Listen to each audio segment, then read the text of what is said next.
Mm.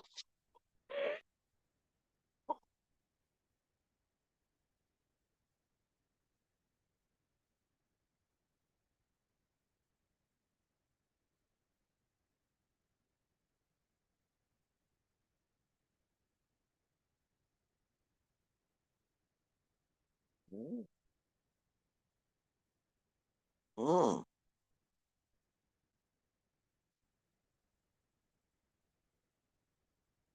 Let's get ready to rumble. Mm. Lights, lights, lights.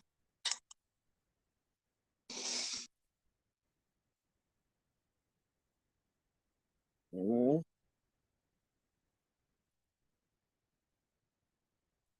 Oh, that's right.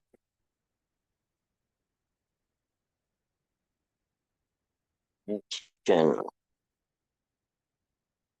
karma, action.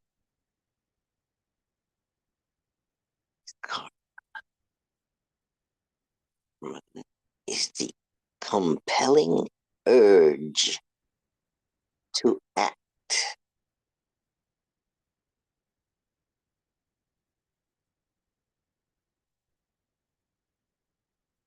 That compelling urge.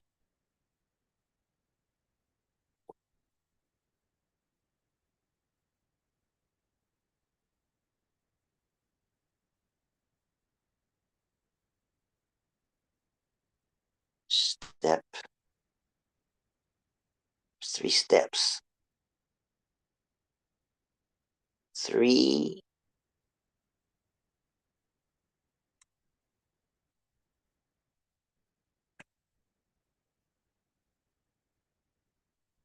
three thoughts. Three thoughts go into a compelling urge to act.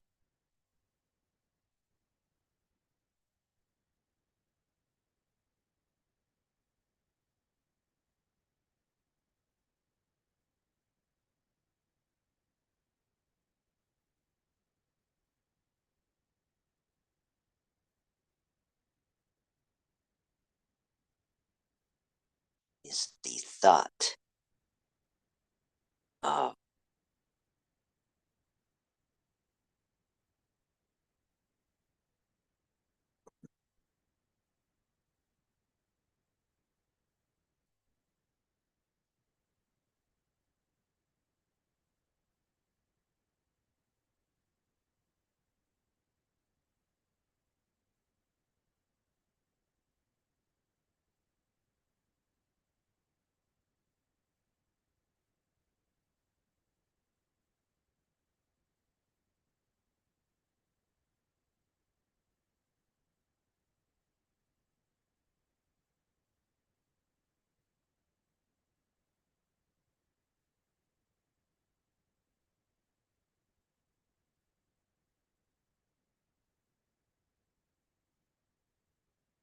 the thought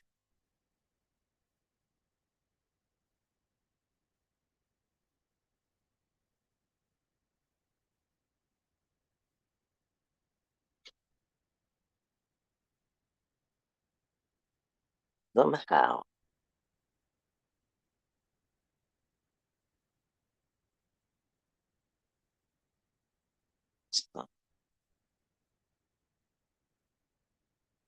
mind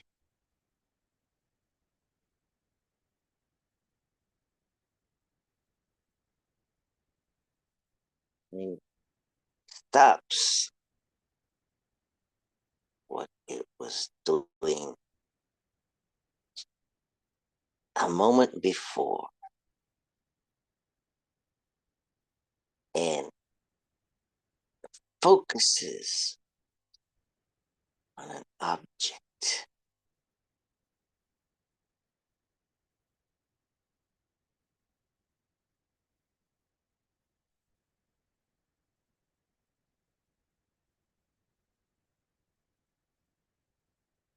There's ways there's probably 5 major ways, or maybe 4 major ways.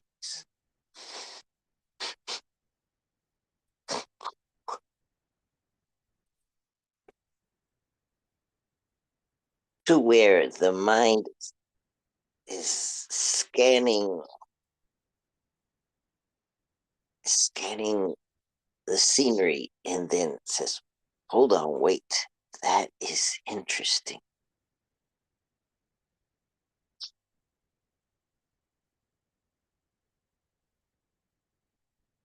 Has to be something attractive about it. Attractive, attracts the mind.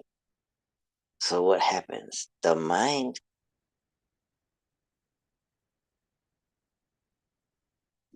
you could say the mind is distracted from merely scanning randomly around the room, and a room full of a wide variety of objects. The mind is scanning. The mind is scanning the room like so. And then it stops and it says, "Oh, hey, what is that? What is that? What is? Oh, I think it's a guitar." Mhm. Yeah. Ooh. So this object is a guitar, right? It's got strings. Oh,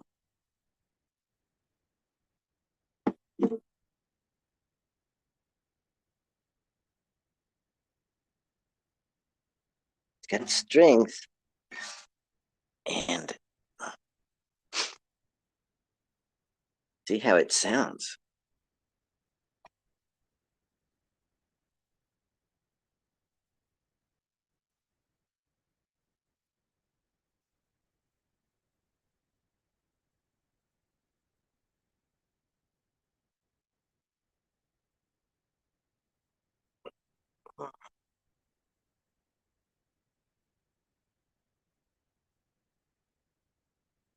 I uh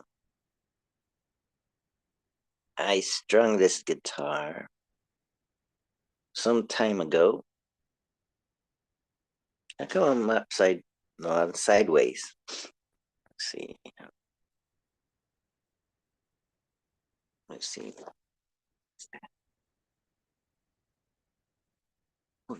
Try this.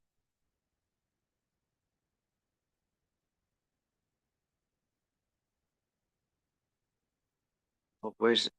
Oh, here. Here's you. Here's Zoom.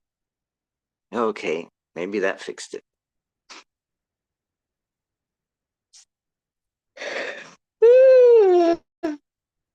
I strung this guitar some time ago.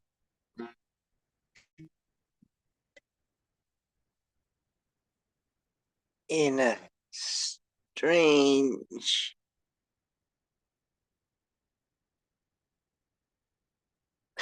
pattern.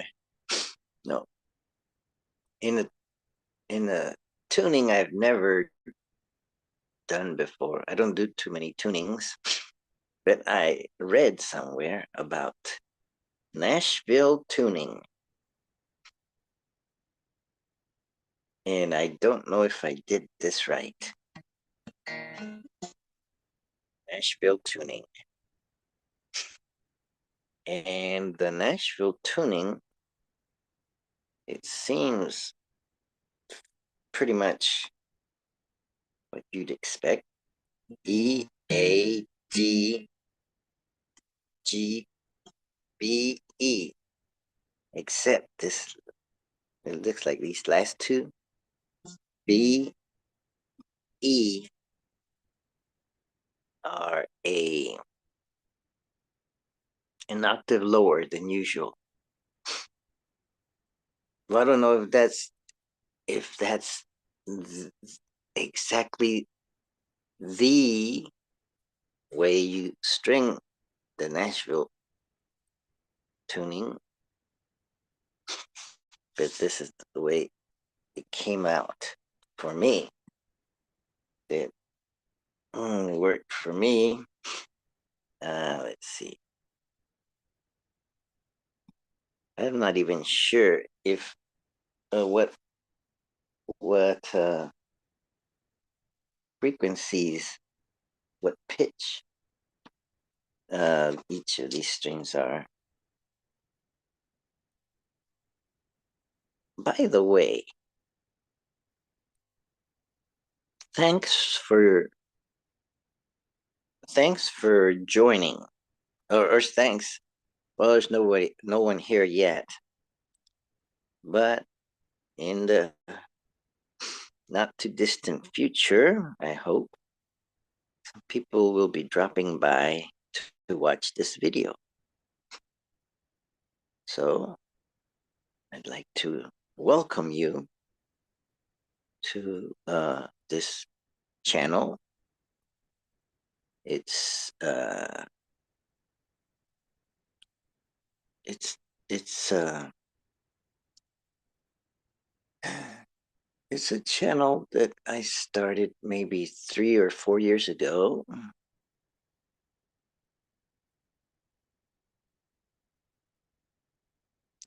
And at that time, I was with a friend, and somehow it came about that we would maybe try something like a podcast where we would get together and talk about stuff, and then somehow the name Wake Up and Think Clearly came up.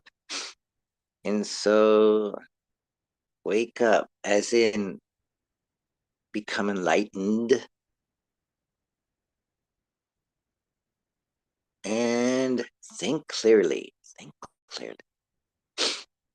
Perhaps I don't know how that one got added, but it gives me it suggests to me that perhaps when one wakes up, one thinks clearly. Actually, yeah, but in this case, thinks, the word think, I think, has to do with how the mind not merely perceives, but recognizes, and then maybe hmm,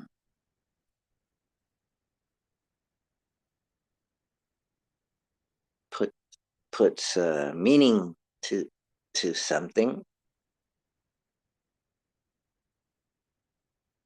and then perhaps uh, determines what to do with that something.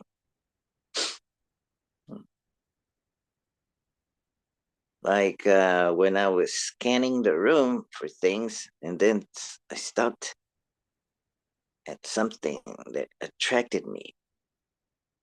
So there involved attraction, the law of attraction. So I said, let's focus on this object, which is this guitar. So I grabbed it, and now I have it there. So there's scanning around the room, and then stopping or being interrupted by something attractive and then grabbing it. Perhaps that object inspires you to grab it and do something with it. So there was a compelling urge in me to grab this guitar. So that's karma, a compelling urge to act. How did that happen? Interesting. So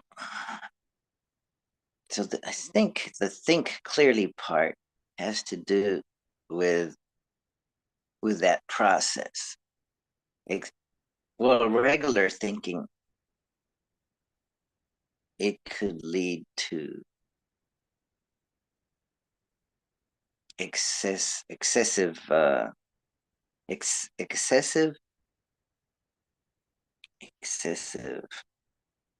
actions. Excess. Middle way. There's this extreme, and there's that extreme. There's the middle way. Maybe perhaps there's no fixed middle. Maybe it's the point between the extremes. In this case, perhaps the word excessive might not be good enough. Maybe extreme.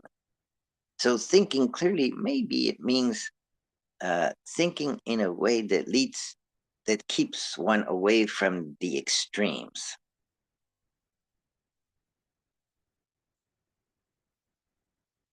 How do you know what is extreme? So maybe thinking clearly has to do with determining what is best for one. And what is best for one might be to avoid the extremes. The middle way. Yeah, Buddhist concept, right? So you got wake up, and that's enlightenment, attaining Buddhahood, becoming a Buddha, and think clearly. Then, when one becomes a Buddha, one is able to avoid the extremes. One is able to focus in yes, on an object, and then doing with that object what is least harmful for yourself and others, most beneficial for yourself and others. How's that?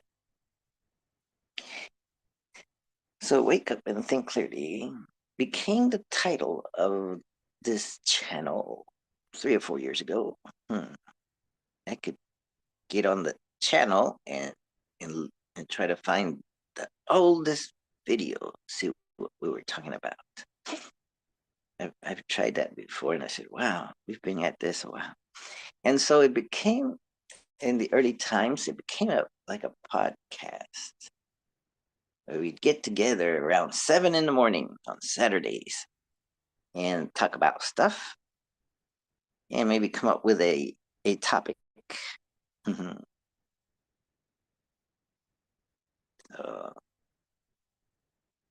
If you found this channel, you could look at not just the videos that come up that maybe I've pinned to the and like example videos, or maybe the algorithm generates a few recent videos. Maybe you could click on the videos tab and scroll towards the older, like the more recent videos might be at the top and the older ones might be at the bottom. Also, you have to look at the live tab and scroll to see what's there, because for the past, I don't know, already, maybe it's been a year already, I've been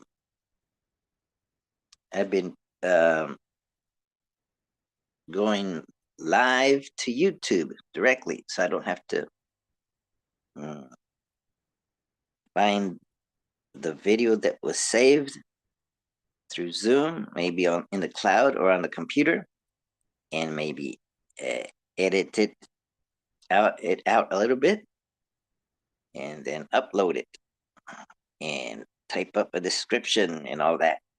So I've avoided that by just going live to YouTube directly. And so when this video is done, it's already uploaded. So it's the lazy man's way of doing things. I'm the world's laziest person. So that's the way I ended up doing it. But as you can see, I'm not very successful. Maybe it's degenerated in a way from what it used to be. So it used to be better, this channel, you could say, because with my friend, I started off us two, and we invited others to join, so we would get another one and another one, so at times we had 5, 7 people join us. Oh, but of course I put it on Meetup, right? What did I call it? On Meetup. Yeah, in my Meetup, Meetup.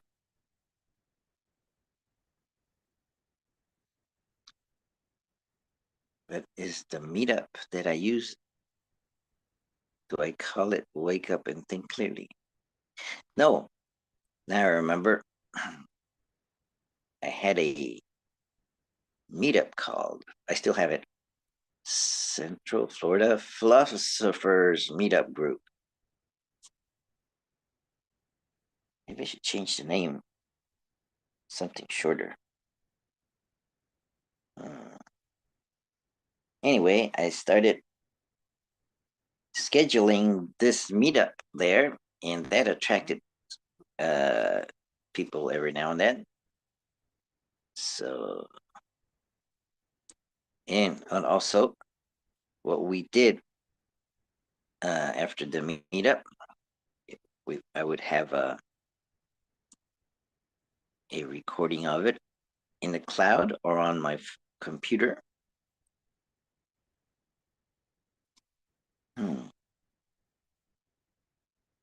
And what would I do with it? I edited a little bit, and sometimes a lot, and uploaded to the YouTube channel that I called Wake Up and Think Clearly. Instead of the word between wake up and think clearly is the word A-N-D.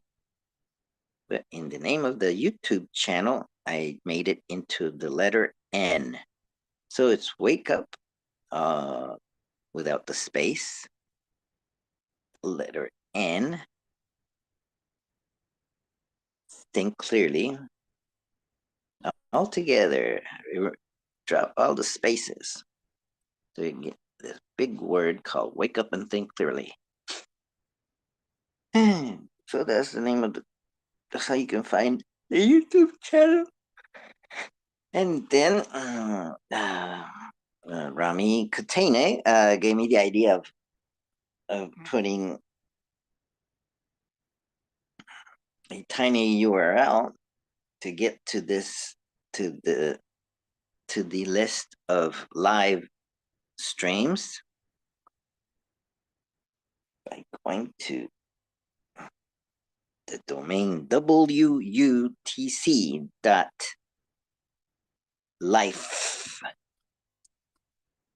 That good.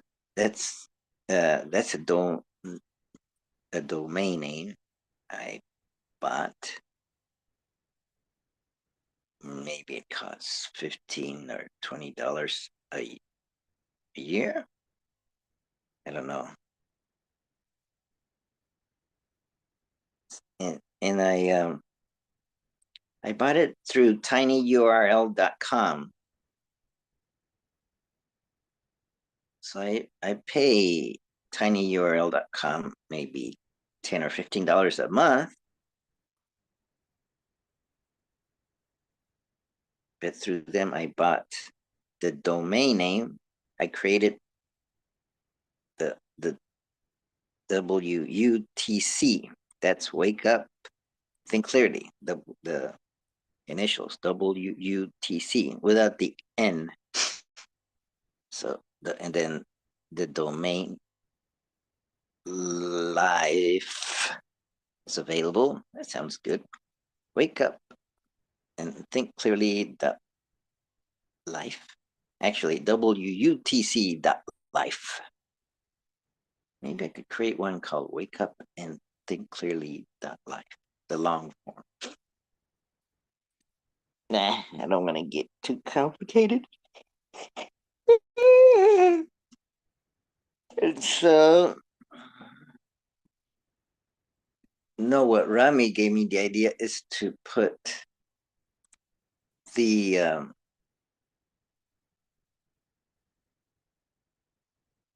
see tiny URL. I'm able to create an sort of like an alias or a shortened URL. So I shortened the URL that goes to the tab that lists all the live streams that go.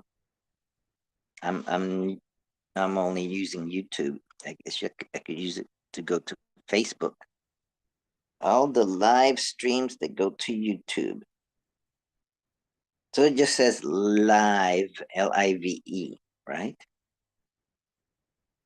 So that tab, if you look up in the URL, it has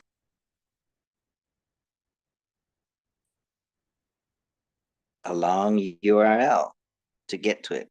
So I copied it and pasted it into my tiny URL. What's it called? Control panel. Pasted it to make a new, create a tiny URL. So I pasted it and then selected my domain name WUTC.LIFE dot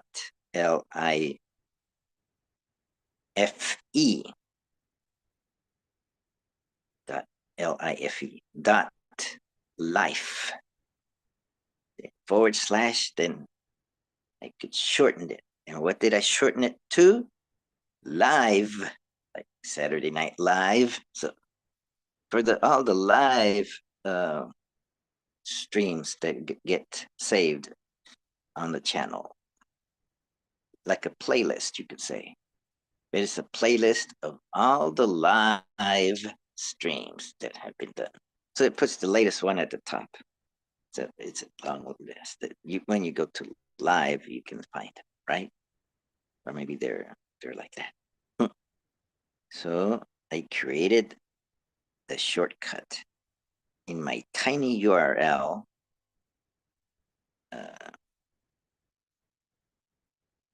Control panel, you could call it. Or no. What's the better name? Panel? No.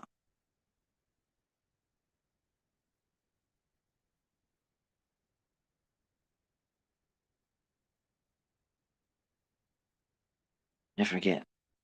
So if I go there, I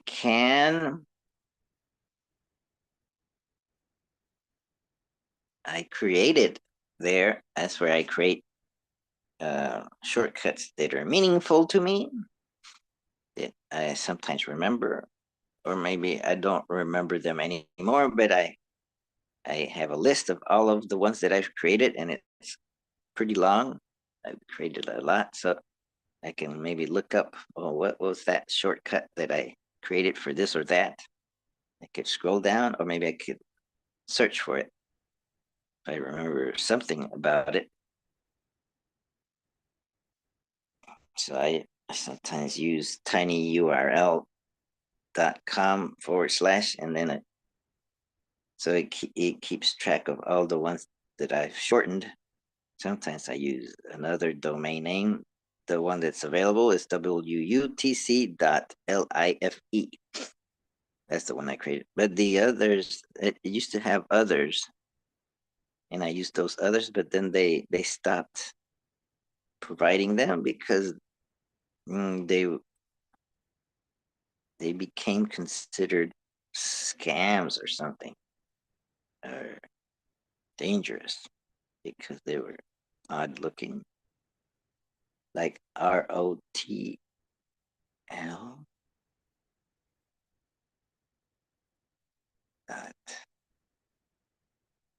I forget, or like tiny.1. I used to use tiny.1, and now they don't allow it anymore. But I guess the shortcuts still work, except when you use them. Then the browser says, kind of gives a warning. It's a phishing site or something, but it's really not. It, maybe some people abuse those,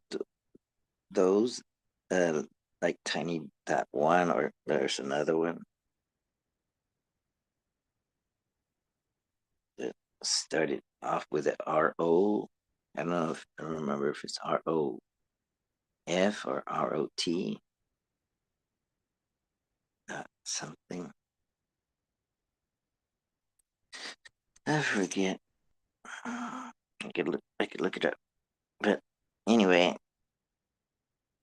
I got WUTC dot life/live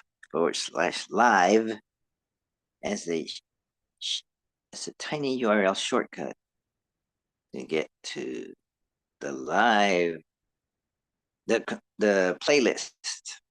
Well, not really a playlist, just the tab that shows what has been transmitted live, or what is being transmitted live. Like this is being transmitted live. That when this ends, then it'll be archived with the title I gave it. So welcome to Wake Up and Think Clearly, and spelled it out. So the N is actually spelled out as AND instead of just the letter N. So, and of course I made it without with spaces. So it's wake space up space AND space think space clearly. Wake. Welcome to Wake Up and Think Clearly. So let's welcome you. Thank you, friends, enemies, strangers, those in the bardo, animals, hell beings, hungry ghosts, jealous gods, top dog gods. Now, would the God of Israel, Yahweh or Jehovah, be in the top dog gods? Now, that's in Buddhist cosmology. And so these gods, they have a lifespan. So maybe Indra is included in that lifespan. So maybe Indra has already died, but maybe it comes back to, or someone else comes back to take the spot of the functions that Indra were performing, perhaps. Or perhaps all these gods that were in the, say, the different pantheons of different religions, say the Hindu pantheon, the Greek pantheon of gods, and all other uh, hmm, all other religions of different peoples. All these gods have died literally, so we have memories and mythologies of them. But when they were alive, they were very active and real, interacting with humans. So the Greek gods were interacting with humans a lot, but then they died, and so they don't longer interact with Greeks. So maybe Zeus is actually, there was a Zeus god, but now he passed away. Maybe by his passing is why the Greek civilization died off. Mhm. What do you think about that theory? Anyway, something to think about. So my guitar is strung in a Nashville tuning, but I'm not sure if the notes are right. Hmm. Hmm. I have an app that I don't know how to use. It notifying me, and I haven't figured out how to use it. Well, let's look at the weather. Ooh, 38 degrees. That's kind of chilly. Mm. I have to go outside in a little while to take the dog out for a walk. Let's see. What was I going to look up? Oh, you know what I could look up? Hmm. You know what I could do? I could go to, yeah, let's go to Firefox. Maybe it's in there. So I could go to Firefox and then type in tinyurl.com. Just sign me up. Sign me in. Maybe go sign in.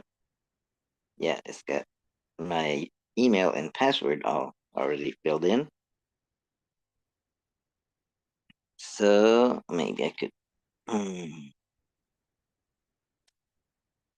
let's see, use the other camera, the back, in the back. So there's tiny URL. There's all the tiny URLs that I've created. I use a lot with wutc.life. Sometimes for YouTube videos. Mhm.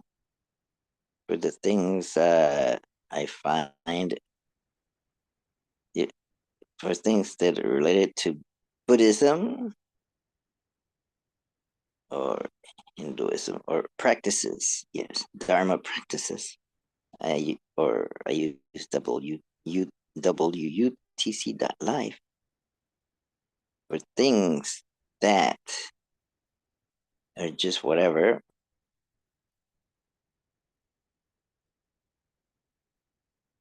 I use tinyurl.com.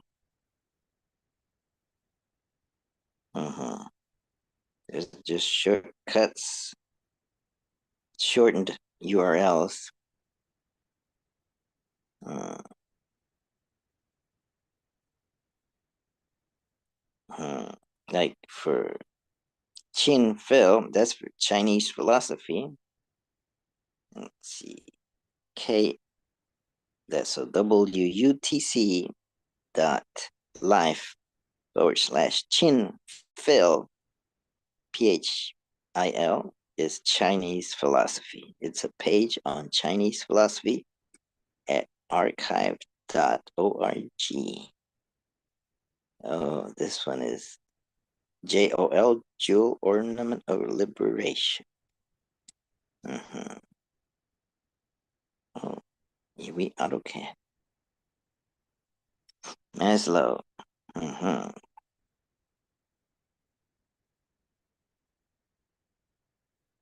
Mm-hmm. Theory Z. That's a good one. Mm-hmm. Wow, what happened here? Oh, okay. Mm.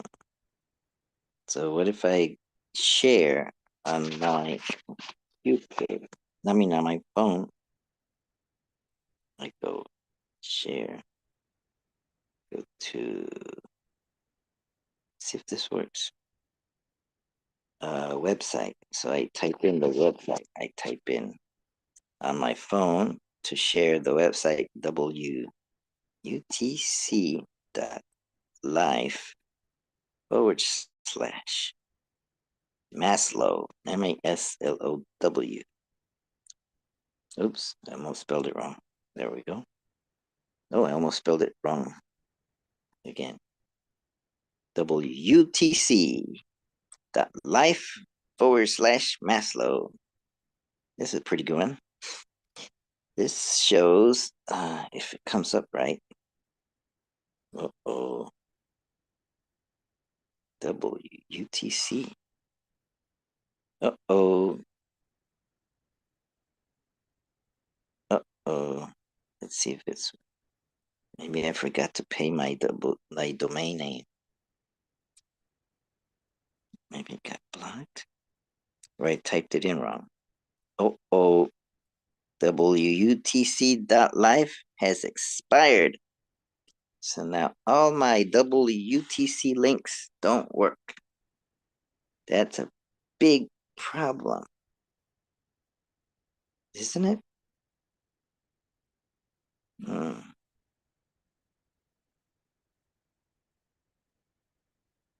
I thought I was, let's see, let's see, let's see.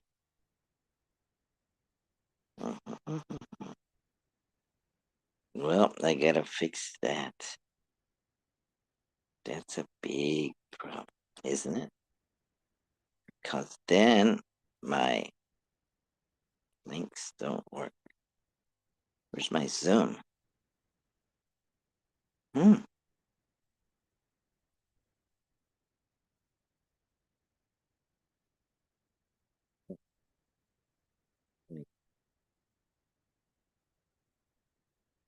Stop sharing then. This is Zoom. How do I stop sharing? There we go. Oh, there's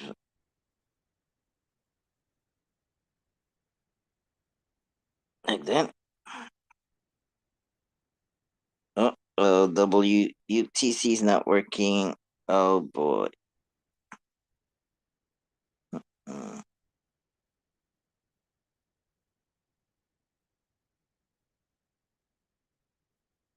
Billing, maybe monthly.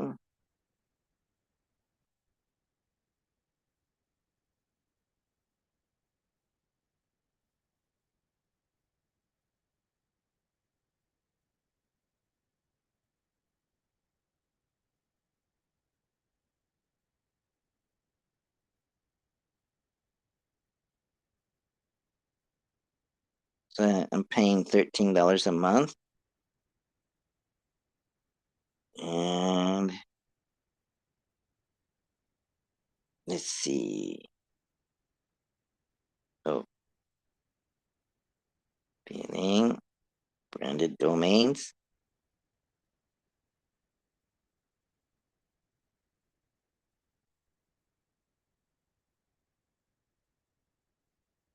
Oh, renew. Go to cart. Oh shit! I gotta pay $45. It's a yearly renewal. Let's see if I have any money. Let me check my bank. See if I got money.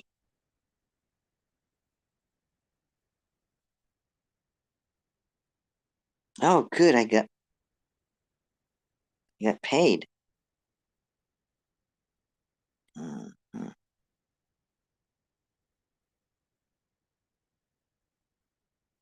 Oh, wait. No, I didn't get paid. Hmm.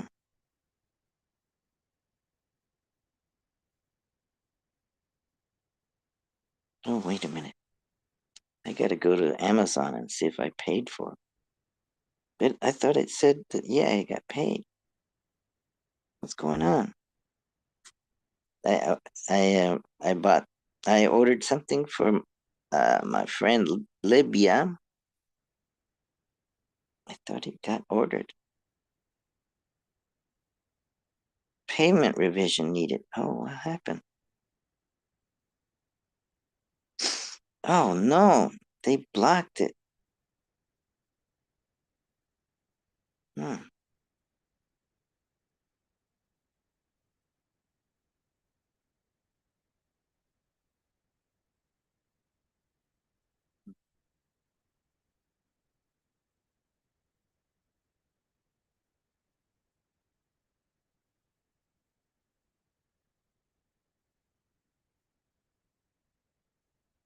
Mhm. I I selected the wrong one.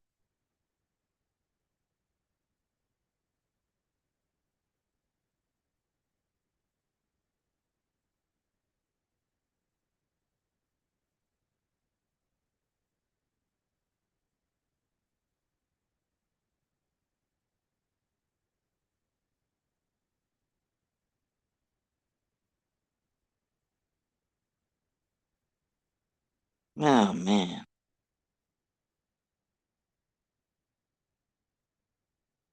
Mhm.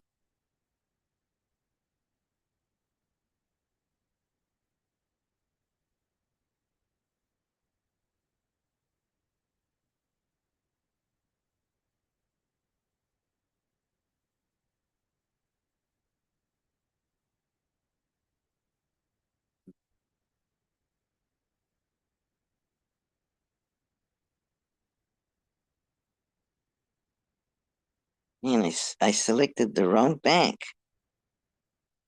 Shit.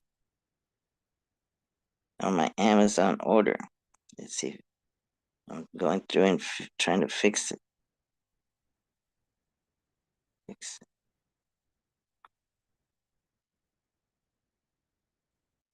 Hmm. Do this.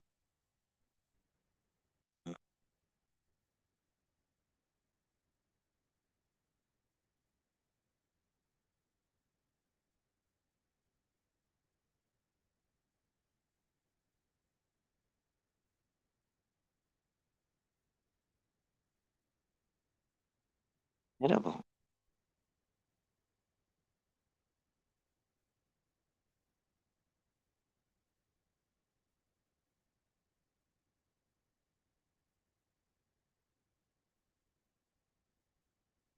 think I fixed it. So if I fixed it, then it should update my bank.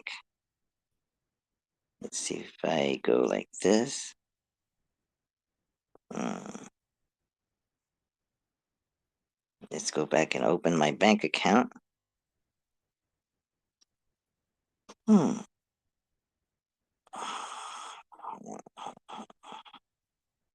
No, it's still showing the same balance.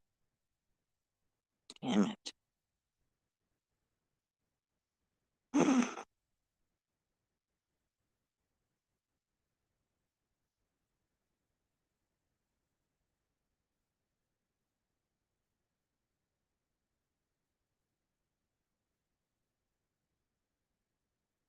Hmm. Let's see if I go back to Amazon and refresh. Let's go to there. Let's go to this.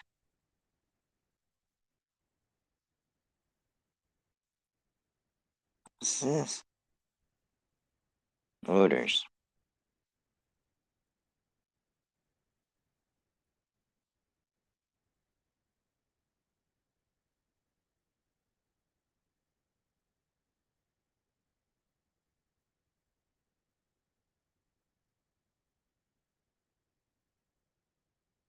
Oh, change the. Oh,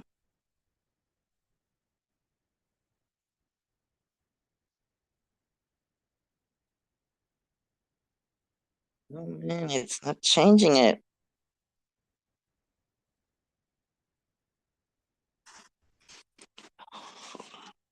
can't believe this.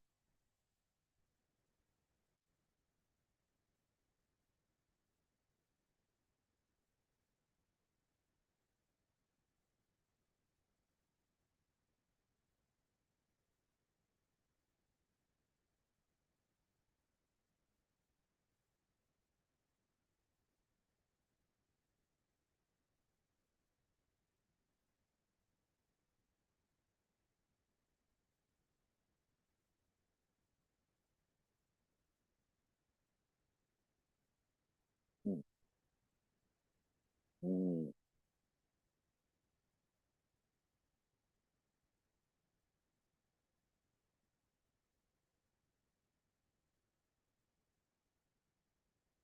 Orders?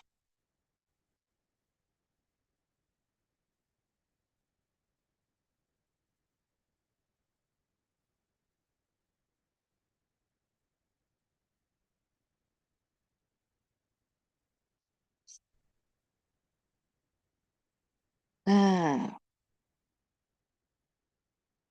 mm,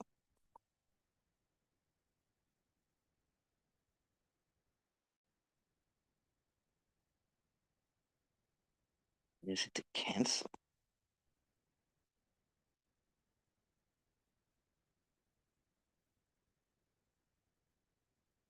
I have to, I have to the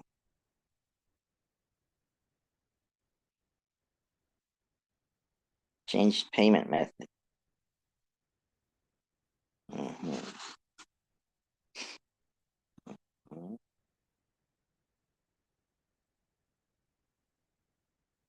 mhm,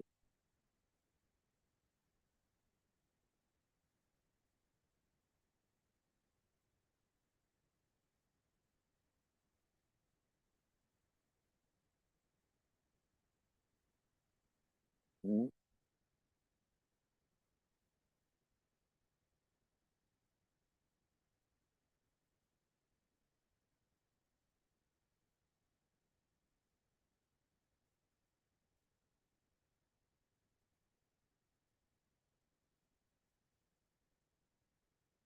Incredible.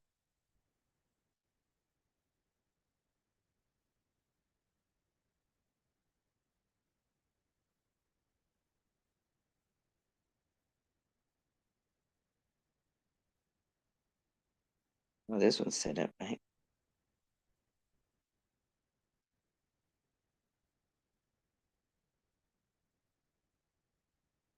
So this one that costs 20 some dollars, right? Which one? 2795.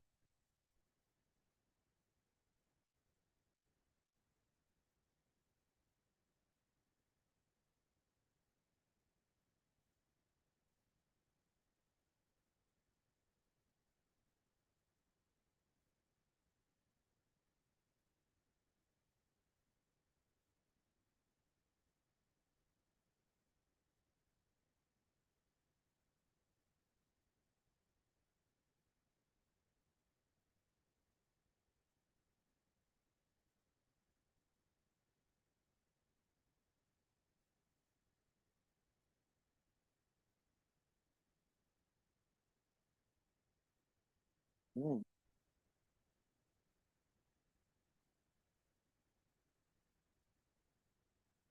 so confusing. So not yet shipped. Hmm, yeah.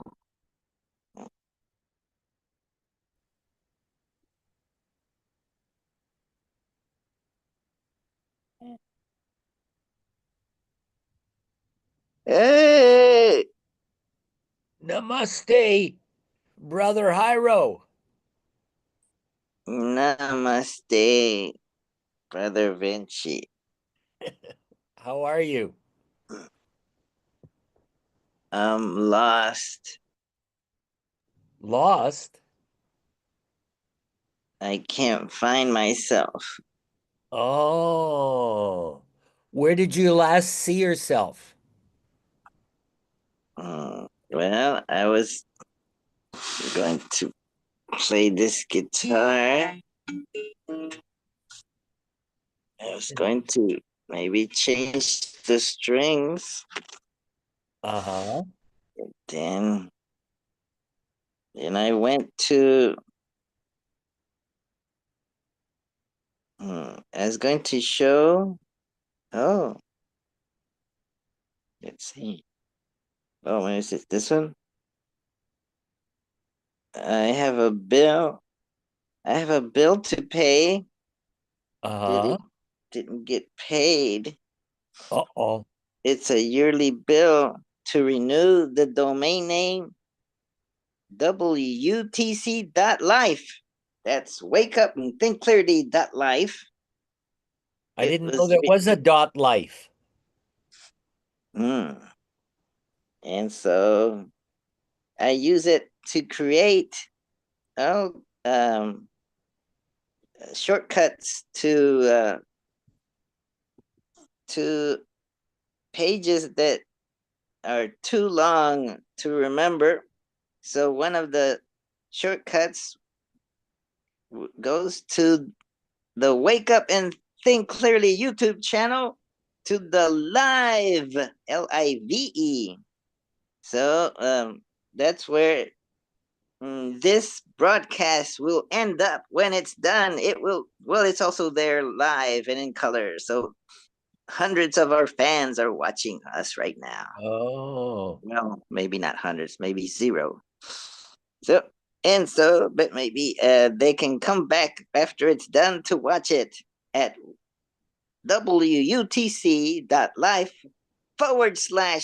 wutc.life/live from New York, no, from Orlando, no, from everywhere, from YouTube. It's Saturday morning. Wake up and think clearly live. All right. And But when you click on it, all it shows is an advertisement for junk removal. yes, it used to work, but now it doesn't because I failed to pay the renewal. Maybe the my it says auto renewal is on, so maybe my payment method was incorrect. So I owe like showed you 40 some dollars, $45, 44. Let's Oh, see, okay. go to cart. Let's see. Oh, say 44.99. And so I was gonna see, okay, maybe I'll buy it or pay it. It's for a whole year.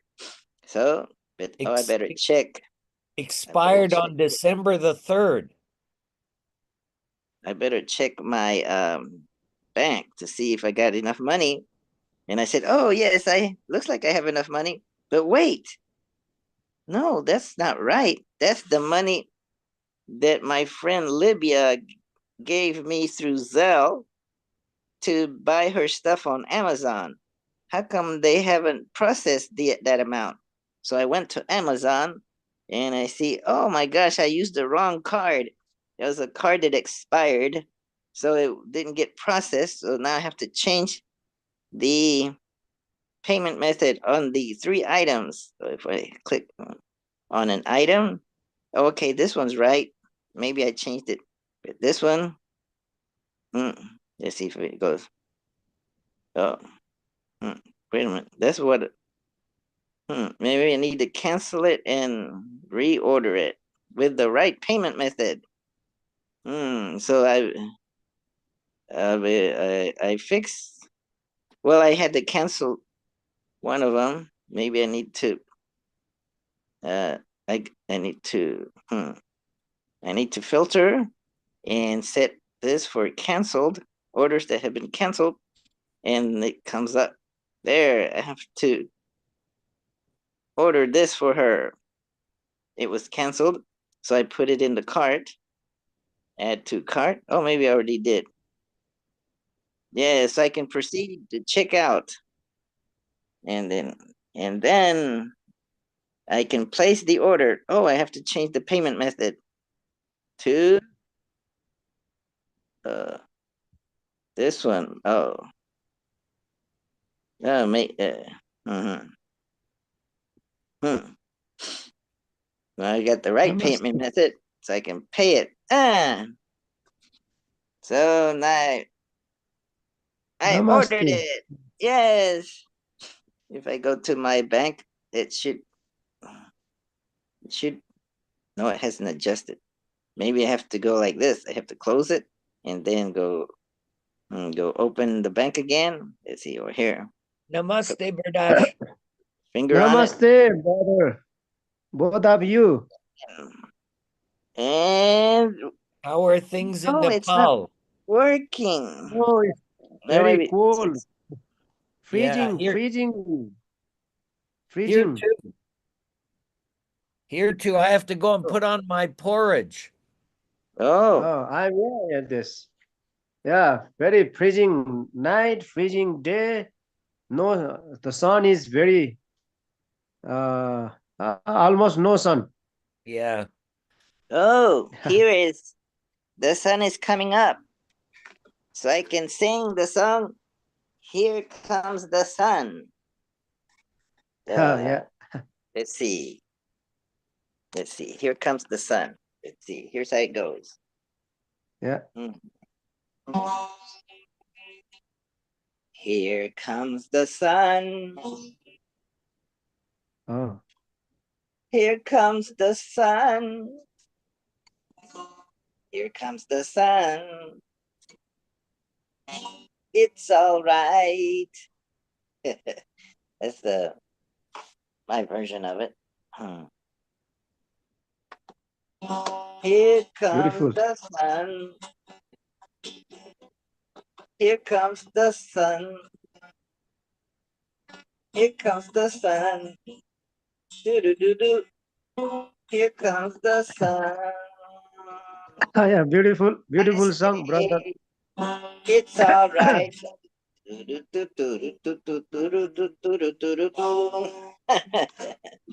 Yeah, So- yeah. something like that. Yeah, sure. Welcome. Oh, welcome, Lama Birdas. Birdas Lama. Thank you, brother. To wake Brother. up and Jo- think uh, clearly. yeah. The YouTube channel where we're asleep and then Oh. we wake up and then Yes. we think clearly. Where am I? Oh, I'm in my bedroom. Oh, what is this? A toothbrush. Oh, brush, Maybe I can brush toothbrush. my teeth. Oh. And so clearly it's 8:12 a.m. in beautiful Heathrow, Lake Mary, Florida. Oh, 6:58 p.m. in Nepal. Oui, 6:58 58 p.m. p.m. Yes. in Nepal. Yeah. And it's hmm, and it's and it is the weather. Oh, it's Oh, 43 43. degrees. Feels like 39 degrees. That's Fahrenheit. Let's see how. Mm. Let's see if I can change it to centigrade. Metric Celsius. Let's see what it looks like in Celsius.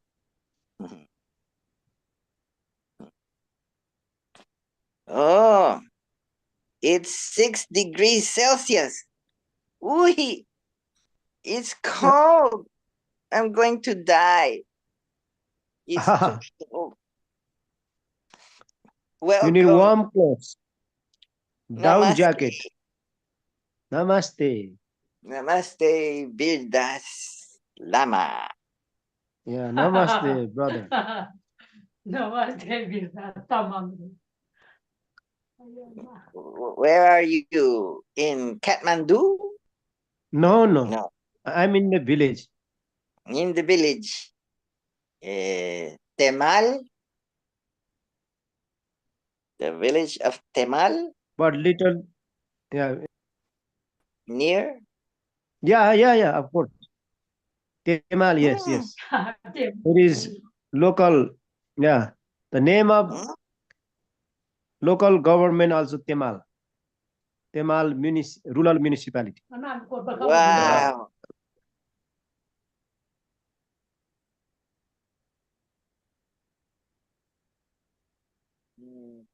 Are you going to eat dinner soon?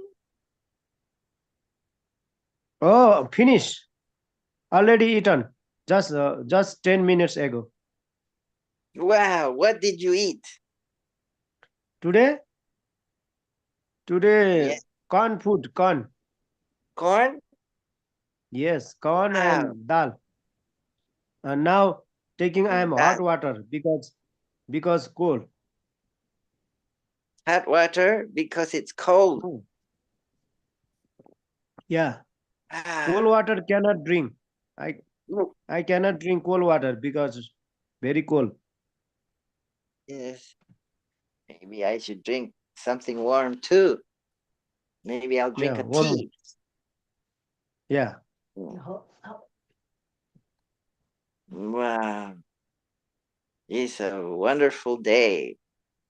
It's great to be alive. Mm, maybe I'll do some yoga. Oh, oh. America. Hmm. Aha, खाऊ मिलेन है. And Time dan pinu tilo yo. I go Time dan to pinu. bathroom. Oh. Oh, oh, oh, the dog Oh, wants, the त्यसो dog भन. Naya wants to go Yeah, walk.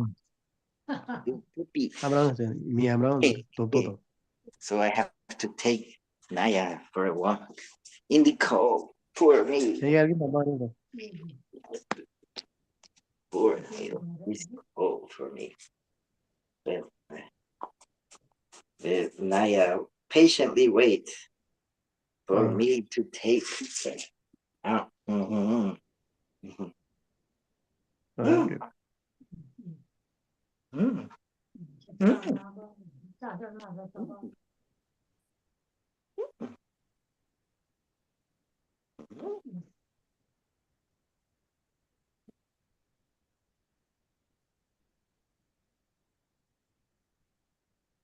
Sampai udah. Nam rùi bám đó ba để chẳng thấy đi bớt bớt khá dâm khăn nào Mm. पैसा आमजाल दिन्थ्यो पैसा.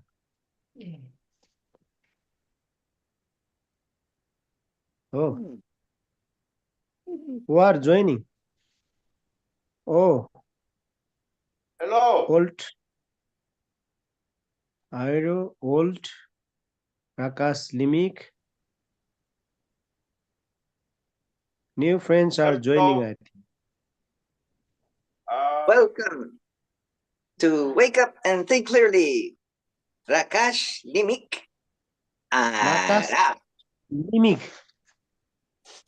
Oit. Olt. Arab. I'm your host, Jairo Jamyang Pao Moreno in beautiful Heathrow, Lake Mary, Florida. Florida, yeah. Oh, and we have another friend or enemy or stranger. Oh, Another coming there are in. so many new friends are joining. So many new friends. I don't know what to do. Yeah, maybe we'll get familiar each other. maybe We'll have they're the introduction. they're We'll have enemies. the They're strangers. I don't know them. They don't know me. What will it be? They'll know us slowly. Welcome. My name is Hairu Hello, Max Jamyang. Ganpat. Hello, Rakash Limik. Hello, Max Scanfat. Muted. Hello, Namaste, Arav. Arab and Oh, Walt. Ot, Walt. ot, Walt. ot, ot, oh, ot, ot. Ha. oh, oh my. Oh, Arab. Arab. Oh, la. Arab is Oh, having my. fun today. How about Holy crap. that? Oh, very good, Max Scanfat. You in That's Russia? Music? Mm, Yeah. Uh-oh. I will have to put them away. How do I do this? Hold on. Let's see. Maybe they're what are they called?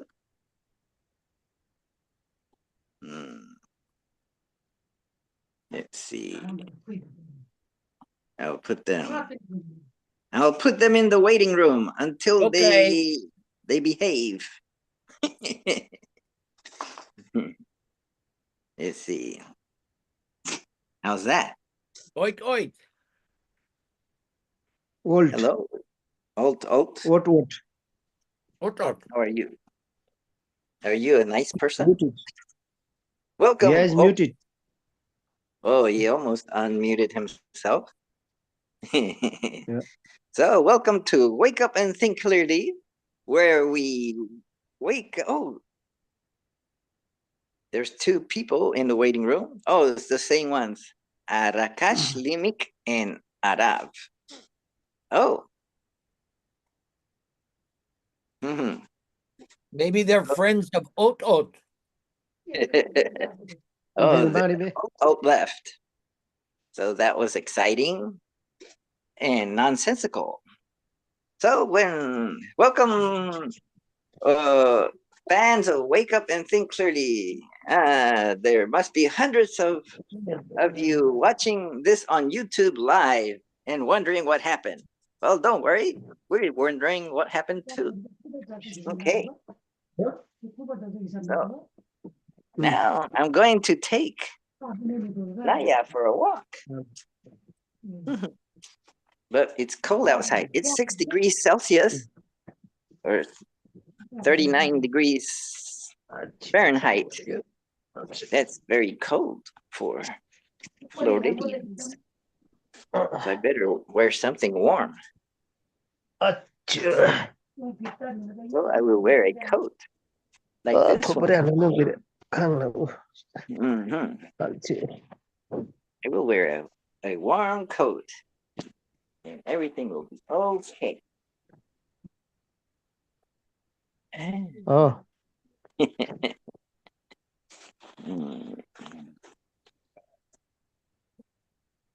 Here comes the sun. Doo-doo-doo-doo. Here comes the sun. I say. It's all right. Today's sun gone. Maybe tomorrow will come in Nepal. Yes, you have to wait. Yeah, I have to. Maybe 12 hours before the sun comes out. Yeah. But here we have the sun, so we're behind. You live in the future. We're we're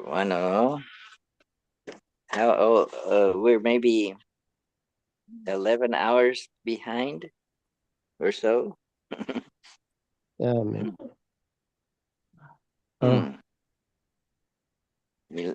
What time is it in Nepal? Brother Vinci is enjoying breakfast. Mm-hmm. I had 2 eggs. Yeah, 2 eggs. Oh. 2 eggs and 1 Good. piece of toast. Oh, 1 piece of toast. Yeah. Oh, maybe I should have a drink of water. Yes, for sure. I have had dinner already, brother Vinci. What did you have for dinner today? Oh, that is maize food. Okay. Nepali porridge. Okay. Mm. And dal, Yeah, of course. look at lentils. Yeah. Oh, I made lentils last night. So for breakfast, I'm going to eat lentils. How much? How much kilo lentil in USA?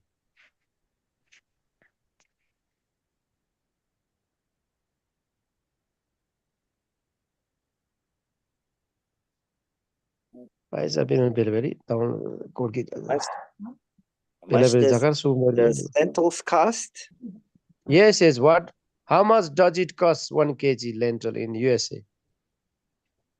Mm. Maybe $2 or $3. I don't know.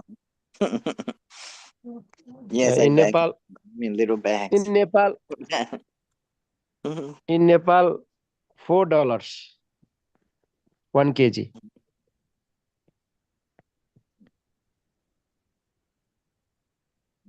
Expensive.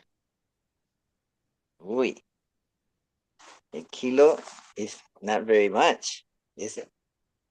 Mm, Yeah. mm. Is a kilo enough for a meal for a family? Enough Mm.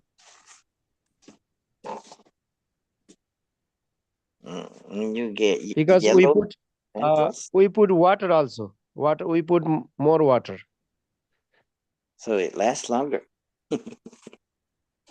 Yeah. And you cook yellow lentils, red lentils. Red.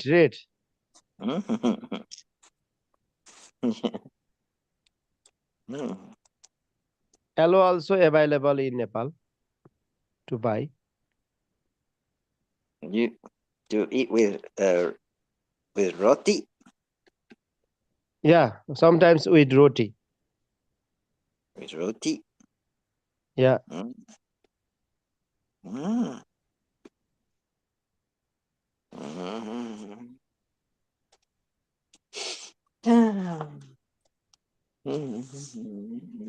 And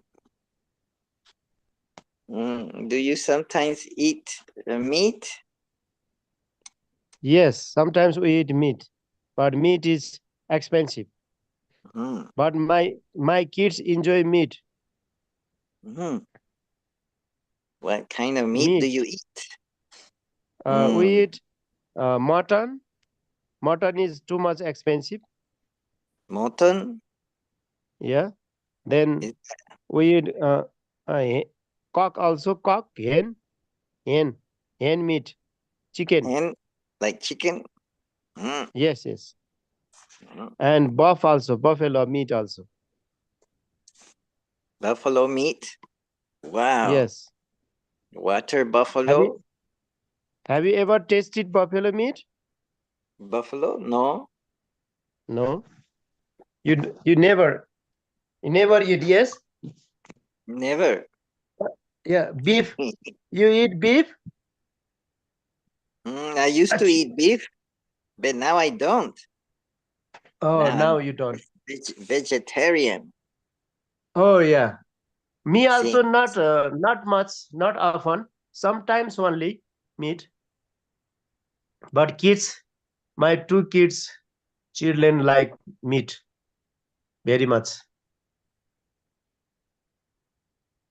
Mm. Oh, Oh, Rami, where is Rami, Rami? Rami, my favorite. Wake up and think clearer. Oh, Special now Rami. friend, I Rami. chatted on Facebook. Mm. Hey, Oh, Rami, Nama. Rami. Namaste, Rami. Namaste, Rami. Madas. Namaste. Hey. Namaste. Oh, wow. Shalom. Yes. Assalamu alaikum. May the peace of Christ be with you. And also with you. Om Shanti, Shanti, Shanti. What Om about the ho ho ho ho ha? All right. Ha ha ha ha ho. Oh, sorry. Sappy yoga Hindi ni Malo. Oh, or chanting. oh. All right. I'm gonna get my wife up now. I'm gonna be muting you guys while yeah, while doing that. Okay. I won't hear you for a little bit. And then maybe switching rooms. Okay. Take a burger. That's Rami. Rami, Right. Rami, Vinci are the oldest fans of Wake Up and Think Clearly. Let's see, they've been coming since before the pandemic. Listening to, Wow, wasn't it? No. Or maybe, maybe it's during the pandemic. During the pandemic, when I started Wake Up and Think Clearly, say, oh, we're locked down. We need something to do. Let's wake up and think clearly every Saturday morning. Gang of idiots is talking. She hears enough of that. 2020. She's literally watching guys measure their tits. Oh. We're in the middle of it. Brother Rami's dog also there on the bed? There's a dog on the bed. I'm having Yeah. oat milk. What? Oat milk. I bought some yesterday at Walmart. Oh. Vanilla flavored. Oh. Good. Supermarket? You have supermarket, right? Yes. Oh, Walmart is super. No supermarket in my village. Oh, no. No, we Amazon. cannot imagine. No Walmart delivery. No Amazon delivery. Oh, no. Oh, we have local market one. Local market. We cannot have that. You have to walk 30 minutes to the grocery store. Yes, yes. Oh. No, I'm going to walk 30 minutes. The dog. Yes. Oh. Alaman tayo. Sama Welcome again to Wake Up and Think Clearly, where we wake up every Saturday morning and we say, oh, who am I? Where am I? What am I doing here? Where do I What's want to today? be? And then we drink oat milk. And then when we think clearly, we wake up and say, oh my gosh, it's time for Wake Up and Think Clearly. Because it's Saturday morning. I almost forgot. I woke up a little late. No, actually, I woke up before and I said, oh, I only got 15 minutes before wake up at 7, but the traditional 7 time. Maybe Rami will show up, but then I said I got lazy and started a few minutes late. Maybe 7:13 or something. But you can see what exciting, thrilling moments you missed. When I started Wake Up and Clearly, you can watch me wake up. Oh, I have a special guest, Dawn. Remember Dawn? Oh, back? she's back. She's back. Oh, we miss Dawn so much. Namaste, Dawn from Hawaii. Well, she used to live in Hawaii. She still likes Hawaii. See, she's a little aloha and a lot of coffee. Welcome back, Dawn. This is the dawning Good of morning, everybody. Hi, of Dawn. It's Aquarius. nice to hear Good your morning. voice. Hi, everyone. All the old crew. All the old gang. Namaste. Oh, yes, Hi.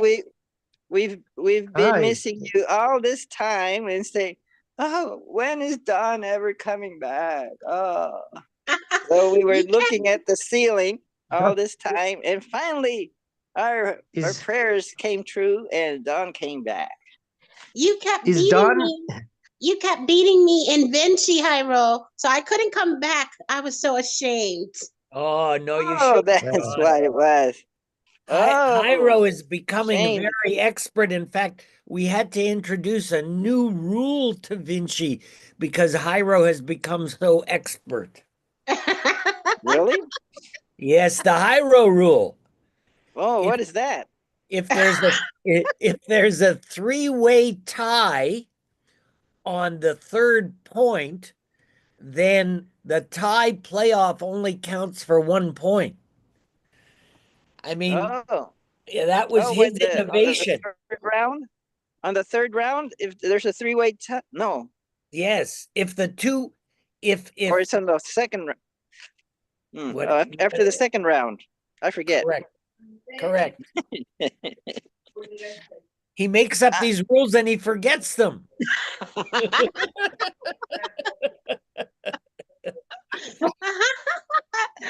Wow, I it's so think good it to was- see you all. Good I to think see the you. rest- How have you been doing? Oh, the same. Busy. And I have a new pup. I'll show you. Let's see. How do you turn the video? I forget how to turn it. Done. Yes. Good name. Done is good name. Like the starting of the day. Yes. Ah, Beard, I good don't is know. starting Have of you the- met Beardash before? No, I have not. Sorry? Beardash no, is I in haven't. Nepal. This is Oh. this is my first time to see Done. Yes. Yes, it's our Wow. first time.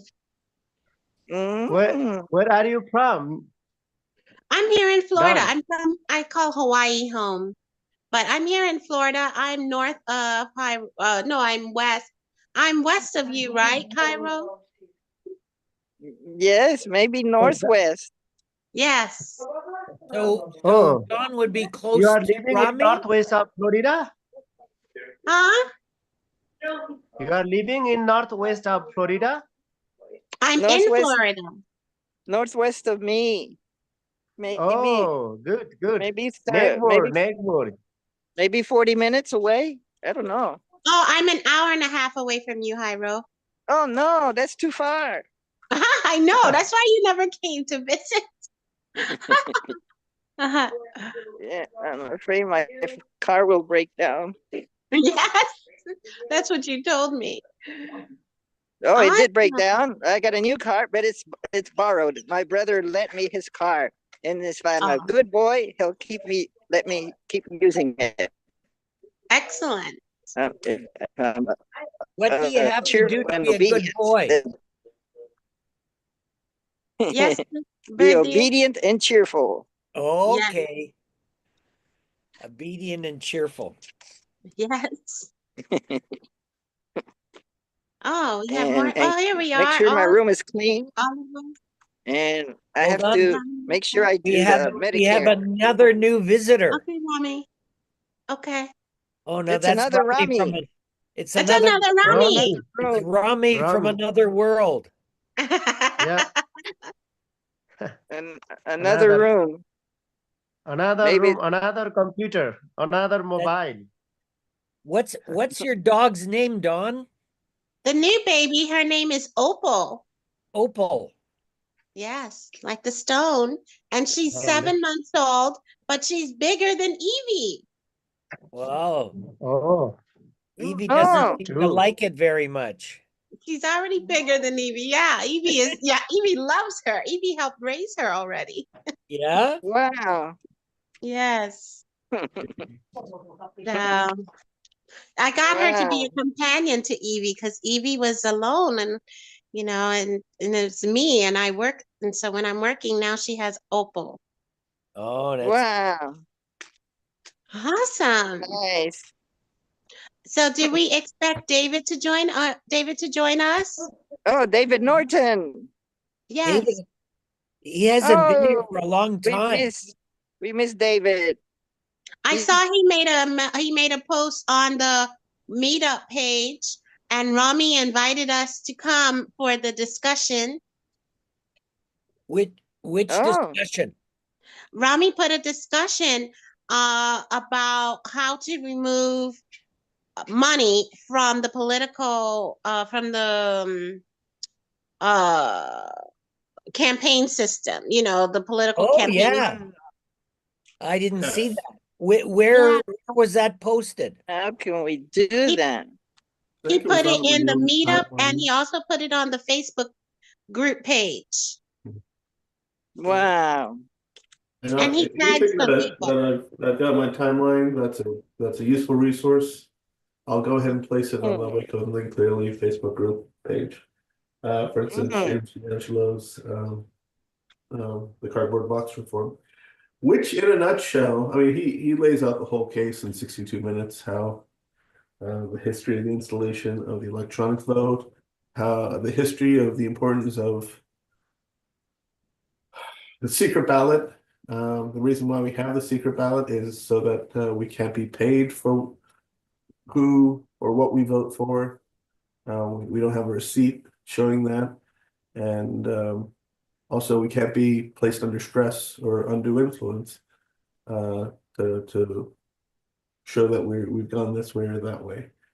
Now we've got the secret ballot everywhere along up the chain up until you get to Congress. In which case, since the installation of electronic voting, recorded electronic voting by the person, where it would count most, it does not exist. Which enables a feedback mechanism for those who fund the campaigns, or it's so sophisticated to this point. The idea is if you don't do as what we want, we'll fund your opponents, and so they'll do what we want. And that's basically how we've gone from having a system for the people who fund the campaigns. And this has been proven through the Yale study that came out in 2013 or 14, showing that about 30% of those who are making the contributions, their stuff goes through. And it doesn't matter how much support you have, it could be 80, 90% popular support. There's no difference one way or the other, because it is an utterly captured system. So the way D'Angelo puts it, he suggests cardboard box reform. When Congress goes up to vote, A or nay, yes or no, on a given bill as to whether or not to make it a law. Of course, it would have to go. I mean, the process ends with the president signing it in. So it's not just Congress, but also whoever the elected executive is.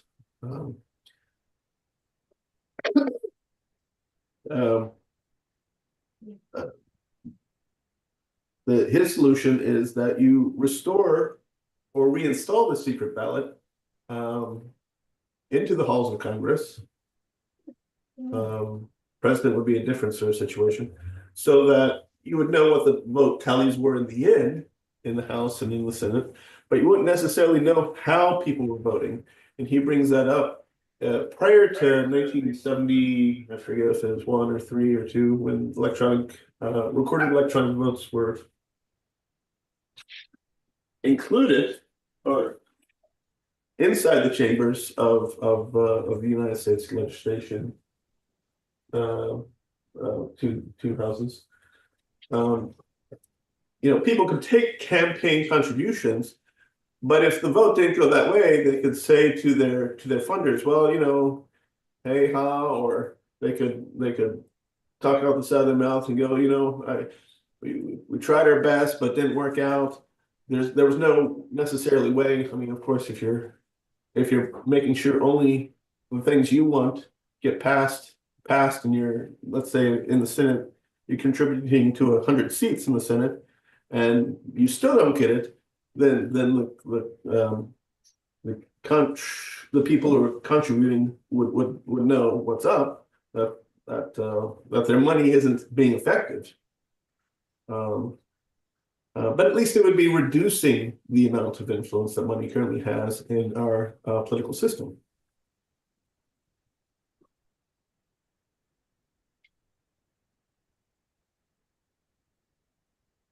What do you think, Joel?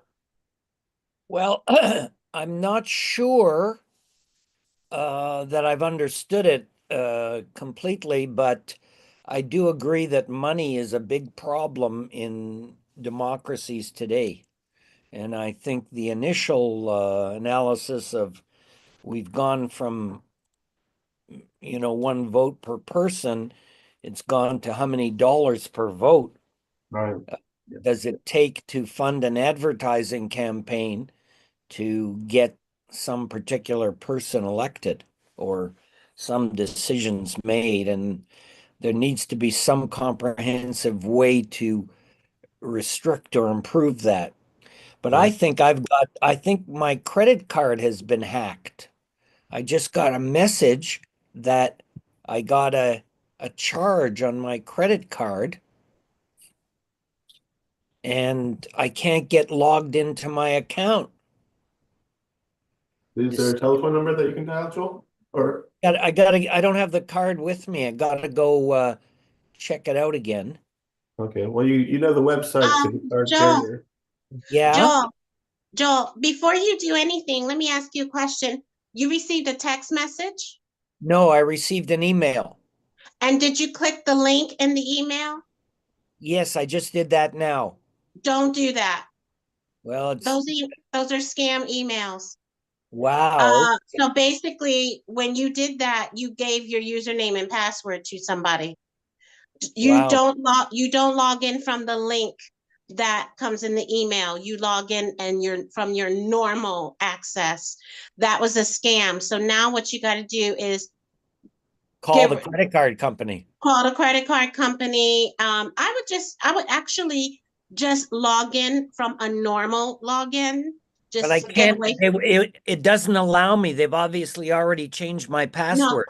no, that's not what's happened. You're using Oh. the link. You're using the link that's in that email. No, That's the problem. I tried the one that's already on my computer and I had the same result. Okay, so I would go ahead and call the company. That's important. Oh, Find that no. credit card. And you have to send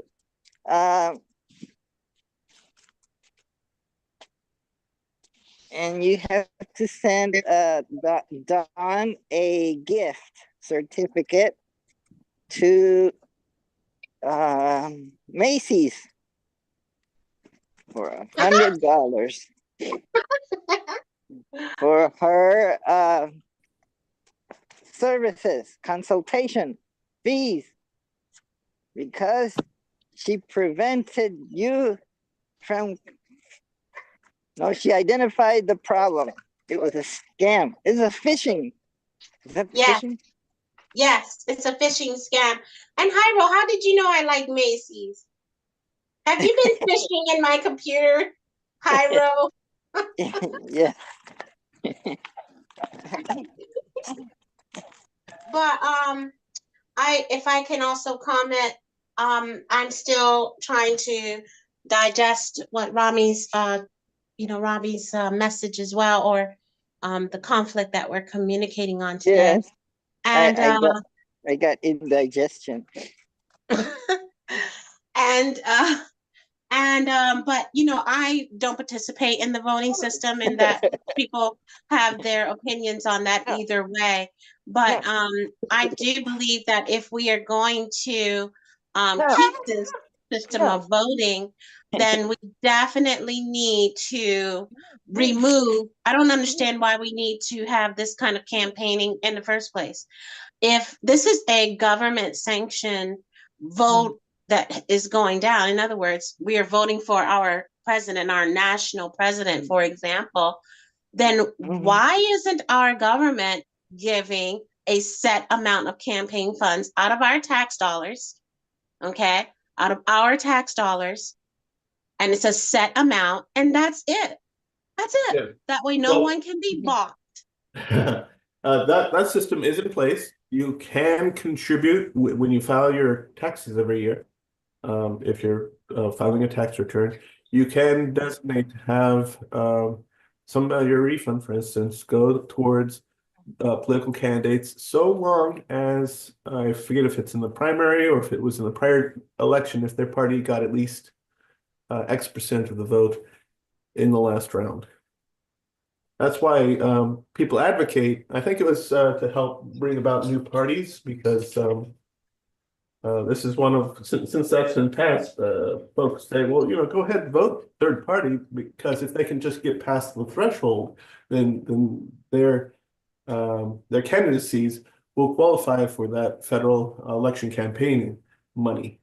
Yeah, but that's different what I'm saying because that's corrupted. It never worked.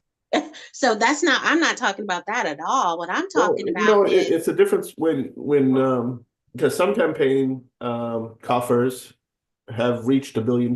So it's a difference if you're getting, let's say, $1 million of let's say a combination of privately, but of course federally tracked campaign contributions and some of the money coming from that federal program for elections. And let's say you have $1-2 million for your campaign in that situation versus someone who has $1 billion. And the person who has $1 billion, they may be the one who is willing to do the bidding or whatever pet project or special interest that the people who have the $1 billion are willing to throw in, because the people who have the $1 billion to throw in know that they can come back with 1,000 times value as a result of that contribution. Of course, it's a gamble, but this process has been going on for so long that it's almost a science on the part of the contributors in terms of how to make things work. I know, but Rami, I'm not talking about what's going on. Okay. I'm not trying to talk about that. I'm talking about making it different, completely different. Yeah. And so I figured that this is part of the situation. Let me finish saying what I'm saying, because all I'm doing is just proposing an idea, but not to debate it or to say what's already happening, because we're just talking about ideas. So if you'll just allow me to finish saying what I'm saying, which is just that we take away any private funding of any campaigning. Right. Completely. And what I'm trying to say. That's good. All right. Well, let me finish saying what I'm saying, Rami. Okay. Let me finish saying, because I'm not debating you. Apologies. I'm just putting an idea, and that's all I'm doing. Right. And all I'm saying is that our tax dollars, if we are having a system where we choose who we want to be in the leader, then we don't need to have a proportion based on it going into this coffer and then this person win and blah, blah, blah. We don't need any of that. Right. What we need is the people that are already elected locally to go up to be, so we do our local elections, and then our local elections can have a similar aspect to how it's set up, but I'm not talking that deep. But what I'm talking about is once we have chosen locally who we want to try to vie for the presidency, then a portion of our tax dollars is given to these candidates for campaigning purposes. And we no longer have to go on the road to campaign. We're in a new age. You can see people and talk to people. We're in the time of the Jetsons now. So we don't have to spend all that money. We don't have to have these extravagant hotel rooms and all of that nonsense. Right. And the amount of money that is given to these candidates can also sustain if they were going to take trips to certain areas so that people can come and see them in person if we wanted to. But I don't understand why it has to be all of these millions and billions of dollars anyway. We don't need any of these corporations funding any candidate that we choose. You make very excellent points. May I restate what I think is everything that you've said? Because I want to make sure I've gotten it all. Oh, yes, of course. Thank you. So you're stating that because of our technology that we have today, it really doesn't require that much money to have a state, community, regional, national, or even global reach. Anyone can connect to and potentially have a huge audience of people. So that eliminates a lot of the cost. I don't know that we need to be necessarily giving money directly to campaigns. It could be that part of what we need to do is just have a national agreement. This is my own thing that I'm adding in here. That all we need to do are hear the ideas so that we can vote on the ideas and the people we think who are best fit to carry them out. That's a sorry. My brain already mixed in something else. The rest of what I think that please fill me back in here and say again the earlier point that I may have missed.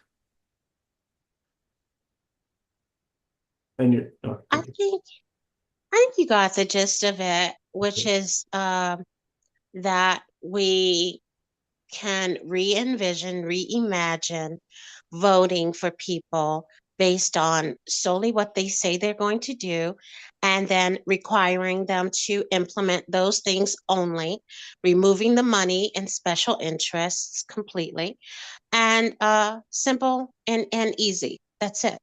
okay. Taking back the So power. I don't know that it's possible to remove the money completely, nor do I think that we can do something as what might be radical as banning lobbying. You know, because it would seem to me that there would be First Amendment rights violations if that were attempted. Yeah, well, but you know, Politicians we can obviously do they have it. to be responsive to the people who place them in office. That's right. But that's the thing is that we collectively are the people, not just the special interests. And in reality, we can do anything we want. We have the power of the big 2-letter word, no. And what I'm trying to say is that we create our reality, and we don't create it by bowing down to what has been done that never worked. We create it by reimagining and saying, yes, we can, but not the way that Obama did it. We do it our own way, which is, yeah, we can do this, because guess what we can do? We can say this is what, I'm not saying only my way, but I'm saying we can make agreements if we collectively want money, the power of money removed from our elections. We just remove it. We don't care what people say. Who cares what the Trumps and the Soroses and the Obamas and the Bushes say? I don't care what you say. I don't care how much money you have. I know I can't be bought. And if we decide that we cannot be bought, then we have the power to change it. Right. How will we know when we have decided something or who we are? I describe the we as us who are actively creating the change that we're seeing right now manifesting in our world. The changes that we are seeing right now is coming from us. The fact that we are choosing to no longer participate, to no longer agree with by not doing or just allowing. And what I'm referring to is the change in the consciousness level that's happening on the planet as we speak. It's already been happening for many years, but we have been witnessing it and rapidly happening around us by the taking down of a lot of the corruption that's going on. But if we continue to give our power to presidents and say that they have to do something, then we cannot see it happening in our reality from us because we're always giving the power to them. So I'm talking about you, Joel, talking about you, Rami, talking about me, Hyro, us on the ground level in our own neighborhoods, and then it filters through to the top. Well, and just to bring back in some of the is, because if I understand correctly, you're speaking in the ought position, how things ought to be, or how things we collectively through our individual contributive actions and our words might work to make things as we might see fit, we individually, but operating in compilation with all of our individual actions. Yeah. I'm gonna bring in the idea of the is though. It would be Joel in Ottawa. It would be Don, Rami, Jairo in Florida and in the United States, Joel also in Canada. Potentially, if you were interested in getting involved in that, I don't know if it's a good idea to or not. Berdas involved in his region. I don't know what the departments or provinces or sub-states, but within Nepal. So we each exist within a certain municipality and or province and or state and or nation. So I would say let's accept that reality as it is, the idea of the nation state. There are, of course, movements to try to make a global government and then to be able to affect those running that and to subsume or ignore the prior agreed political structures. But I would say let's limit ourselves, at least for the time being, for the purposes of this morning's discussion, to our own respective national boundaries in terms of what is. Because, you know, each of us we're representing three different kinds of polity here from three different nation states in this discussion this morning. I think Jairo want to say something. Okay, yes, it looks like Jairo has his hands up. Go ahead, Jairo. Okay, thanks. Yes. Rami, can you reintroduce the topic for those on Wake Up and Think Clearly YouTube channel live who are witnessing this live, and maybe they just joined, and so what is the topic, and maybe why is it important to get the money out of politics? Right. And was there ever a moment that in the history of US politics or maybe some other nation's politics that uses some kind of voting system that requires some campaigning, that they did not have so much money in it, and how did it fare out?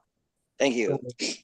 So the topic of the day is, and we can revisit this in other weeks too if we don't complete this morning.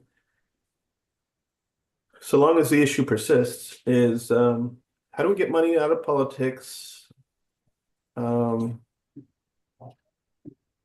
Semicolon, and how do we at least decrease its role or its effect in the political process? Full stop. I think for as long as the United States has been in existence as a nation state, it's always been there, present, and an issue, and in multiple ways, more ways than we have to deal with today. Today's set of facts are pretty well defined and fairly clear, I think, if you study it long enough. But there were issues of trust. There have always been issues of influence. I kind of see this nation state, the United States of America, as a set of interests. I'm saying politically in terms of what it does, that compete for legislation to be put into law which advantages their own positions. And that that can be okay depending upon what their positions would be. I don't know that what we want to be having our money taken to do would be to perform mass slaughters or to be funding mass slaughters, which is why it's gotten to such a point of this at this time. Now, that was happening, of course, throughout the 18th, 19th centuries here upon the continent, but today, throughout the 20th, 21st centuries, which is to say our military and our congressional military industrial complex, the thing that Eisenhower warned about in his farewell speech, is very much the interest set which determines a lot of our foreign policy. But not them alone. It's also other domestic groups who have interests, and they may have money that is national or international that's coming in and affecting what our Congress and what our executives vote to do. But it's not necessarily in the interests of we, the entire population of the United States of America, nor is it necessarily in the interest of those on the receiving end. I would say certainly not for the Iraqis, for the Libyans or the people who've been trafficked through Libya, and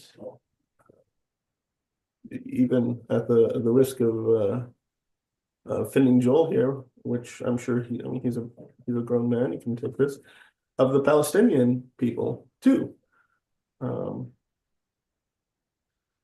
But he would have to speak with regard to his own position regarding that matter.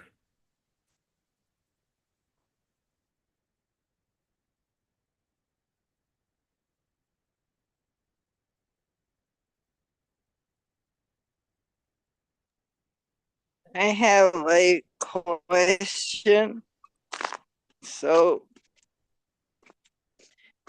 when does one determine that money has gotten out of hand?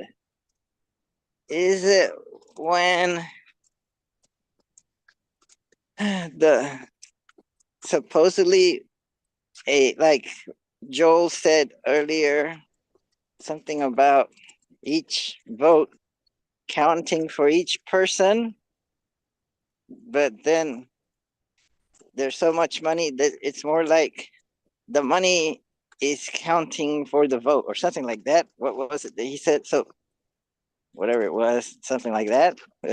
When does one determine when it's gotten too much out of hand, and what things have been tried to limit it? Is it like, can you explain like the deal about the PACs and the super PACs? Is that for campaign contribution limits, or can you explain that? Thank you. PAC standing for Political Action Committee, right?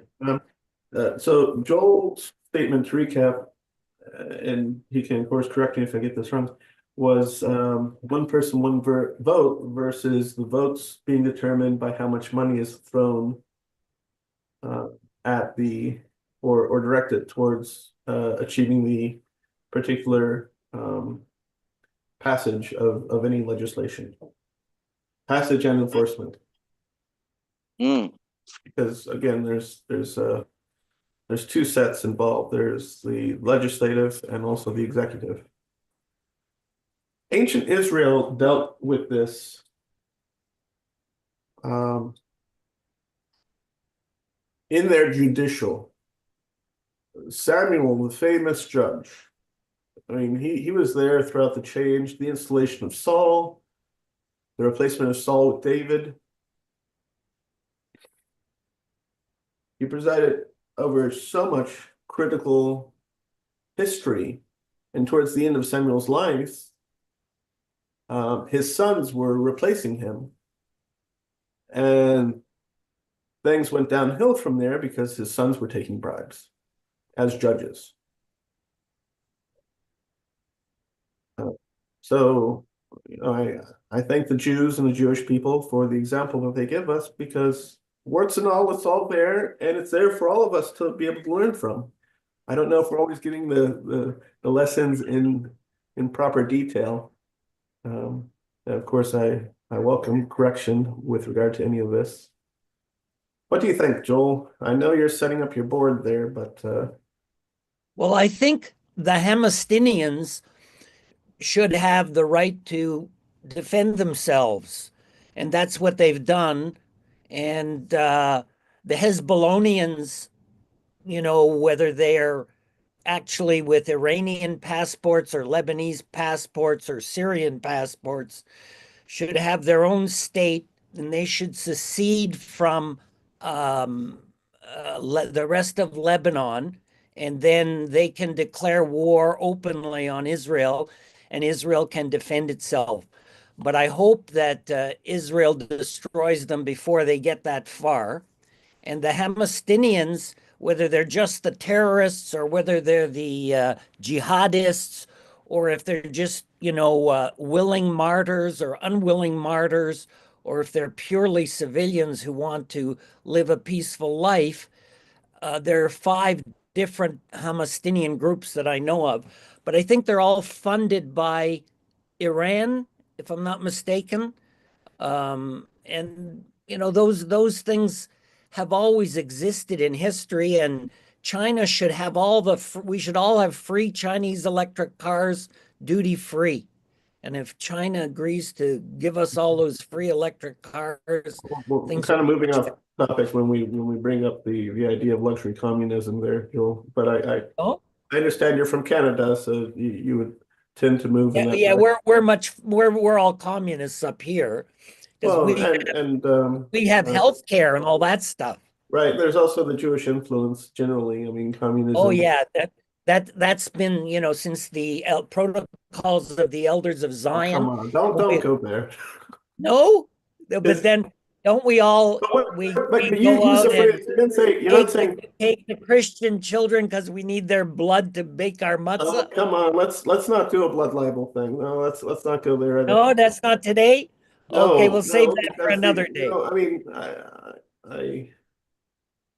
I think this I is. got to get some more oatmeal. I'll be right back. Use the phrase. I'm kind of curious. This is new to me.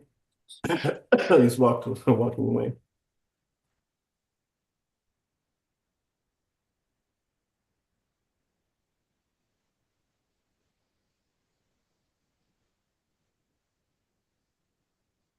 Oh, did you explain about the super PACs? The PACs and the super PACs? I don't know if they're super based upon the amount of money in their coffers, or if it's because they're a combination of other PACs operating in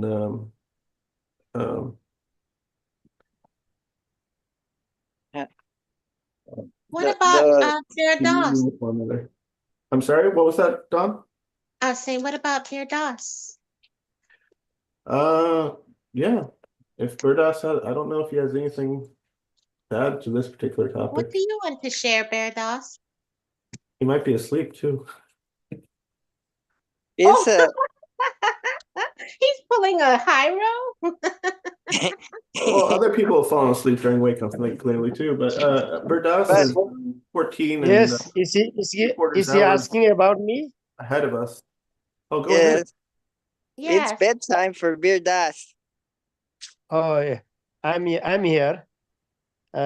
Actually, yes, I'm Bir Das Lama. I live in remote village, Nepal. It's very far from the capital city, about 120 kilometer.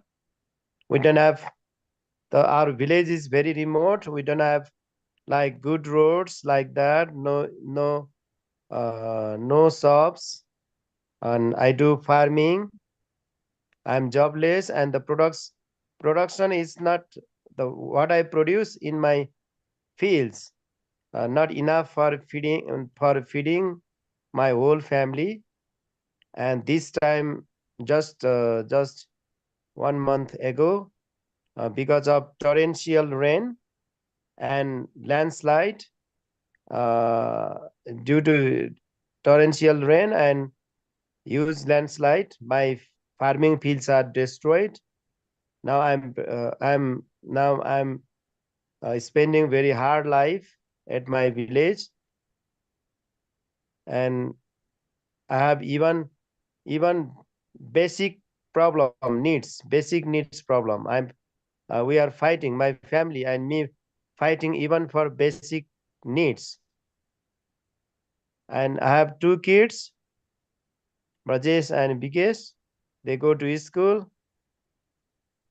They are 12 and 10 years old now.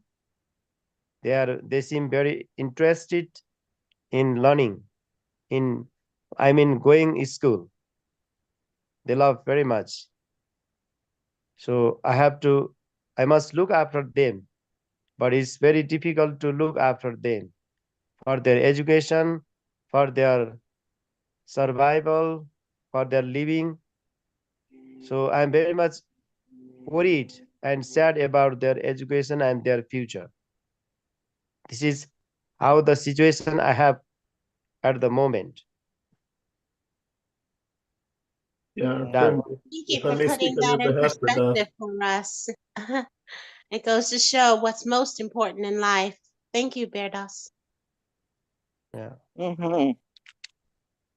And so I wonder how in Nepal people vote, and what do they vote for? If they have voting.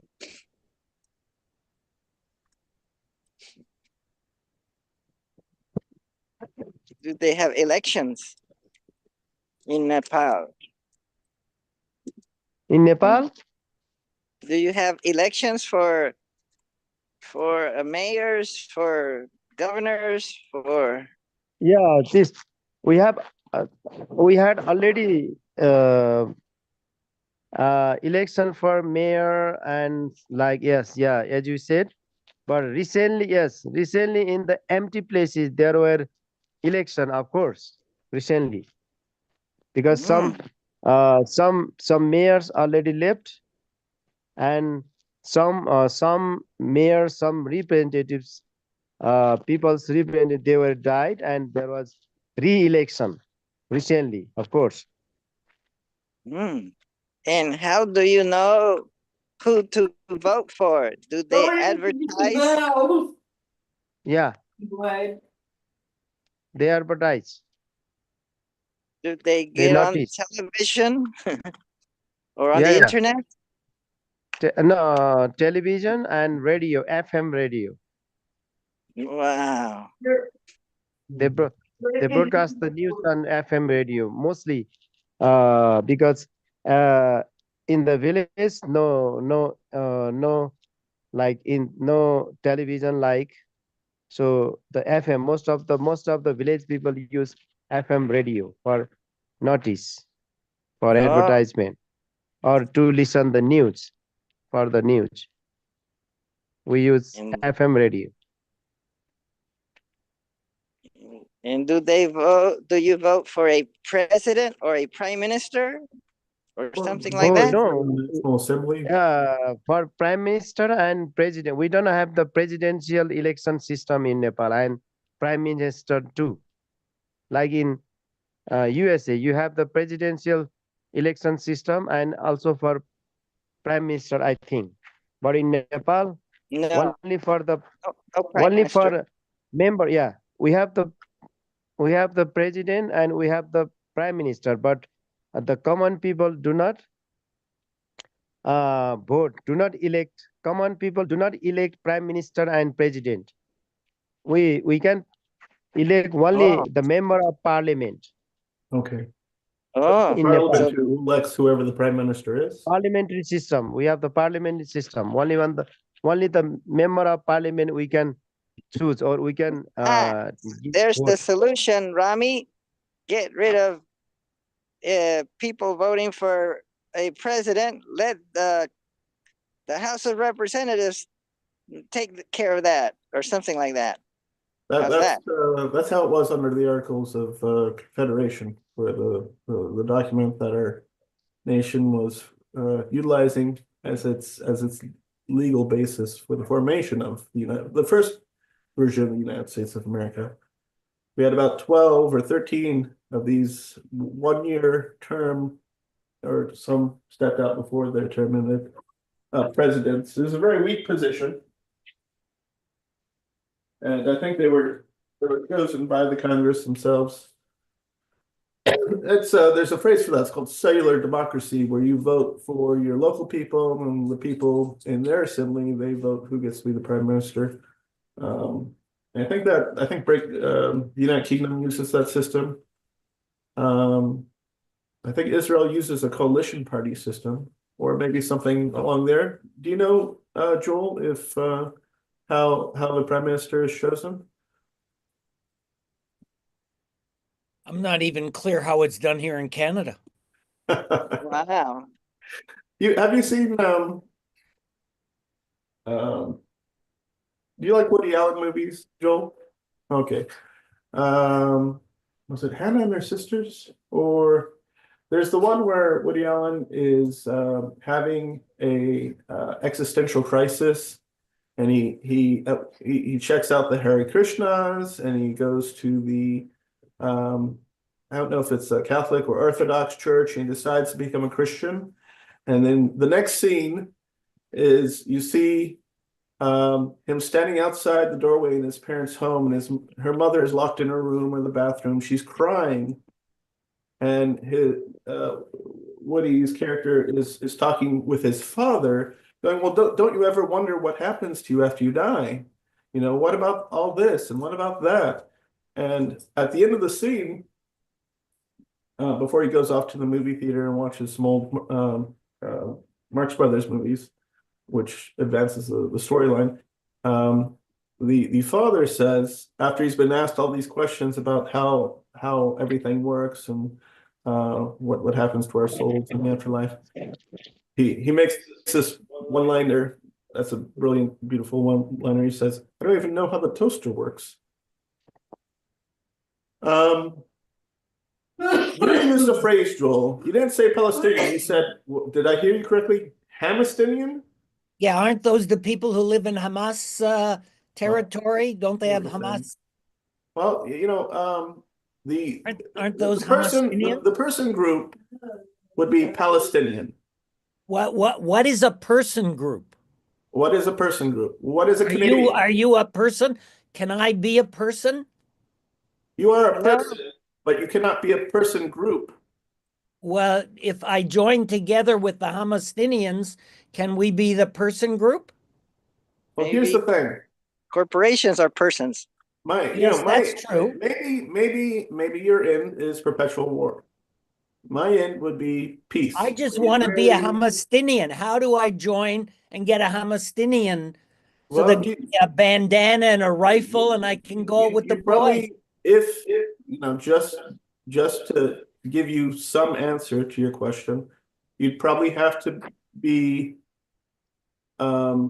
looking to do some form of armed resistance against what would be termed the Zionist occupier. Okay, so a Hamastinian is someone who does armed resistance against Zionism. Well, specifically, just as long as you're willing to murder, shoot, blockading and bombing and droning and sniping the people within the territory in that region. So what if I agree I'll be a Hamastinian, but I just want to be on the rape squad? I don't want to do any. Then you would join the IDF. When they capture the USs, I'll just rape them.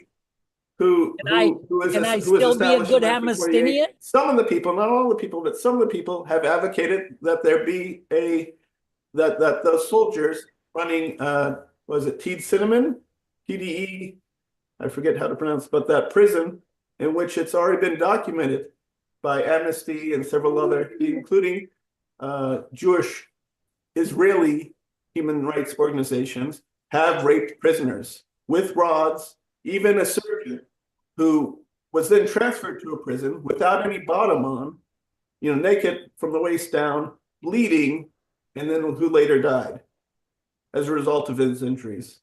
And then the people who were brought in, the soldiers at that prison who were performing those actions, when they were brought into jail for what they had done, there were protesters saying that they have a right to do that they ought to be able to do that.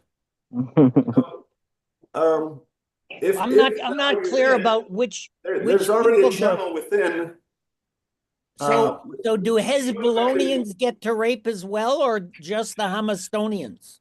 Here's the end. The end is less rape to no rape, less war to no war, less wasting of resources and human lives and limbs and peaceful psychological conditions, in order so that people may live as normal human beings with one another, regardless of identity. Ones who live in their homes secure, and I would count both Jewish, Muslim, Christian, Druze, people of no religious affiliation whatsoever, simply to be able to exist in their places, to be able to trade with one another in marketplaces, to be able to live rich cultural lives, one where people have a chance at real happiness. That should be the teleological end. I mean, that should be the goal, not being divided into this group or that group and then warring with one another. Okay, so Birdash has a Nepali passport. You have American passports. I have a Canadian passport. What kind of a passport does a Hamastinian have? I don't know. I've never met one of these things, nor have I even heard that term before this morning when you brought it up. Well, there is a place called Gaza. I think Hamastinians live there, don't they? Okay. So Palestinians live in Gaza. What makes them Palestinians, and what is a Palestinian? Well, probably their family history of having lived upon that land for 3,000 years. So since the UN started supporting them. Possible that at least I remember there were before it became, I've heard it's become illegal to do genetic testing, at least for this purpose, that a number of the Palestinian Muslims, a number of the Palestinian Christians, and I think there was probably always at least some remnant of Jews upon the land who were the survivor remainders after the Roman conquest of Judea. These are all sets of people, okay? But it's possible, because people can change their religions, that some Jews, and certainly that's documented at least in the New Testament, because practically everyone in that book started off as Jews and then later became termed as Christians. North of Lebanon, what is in today Turkey, it happened in Antioch sometime during the life of Saul, who became Paul. Now,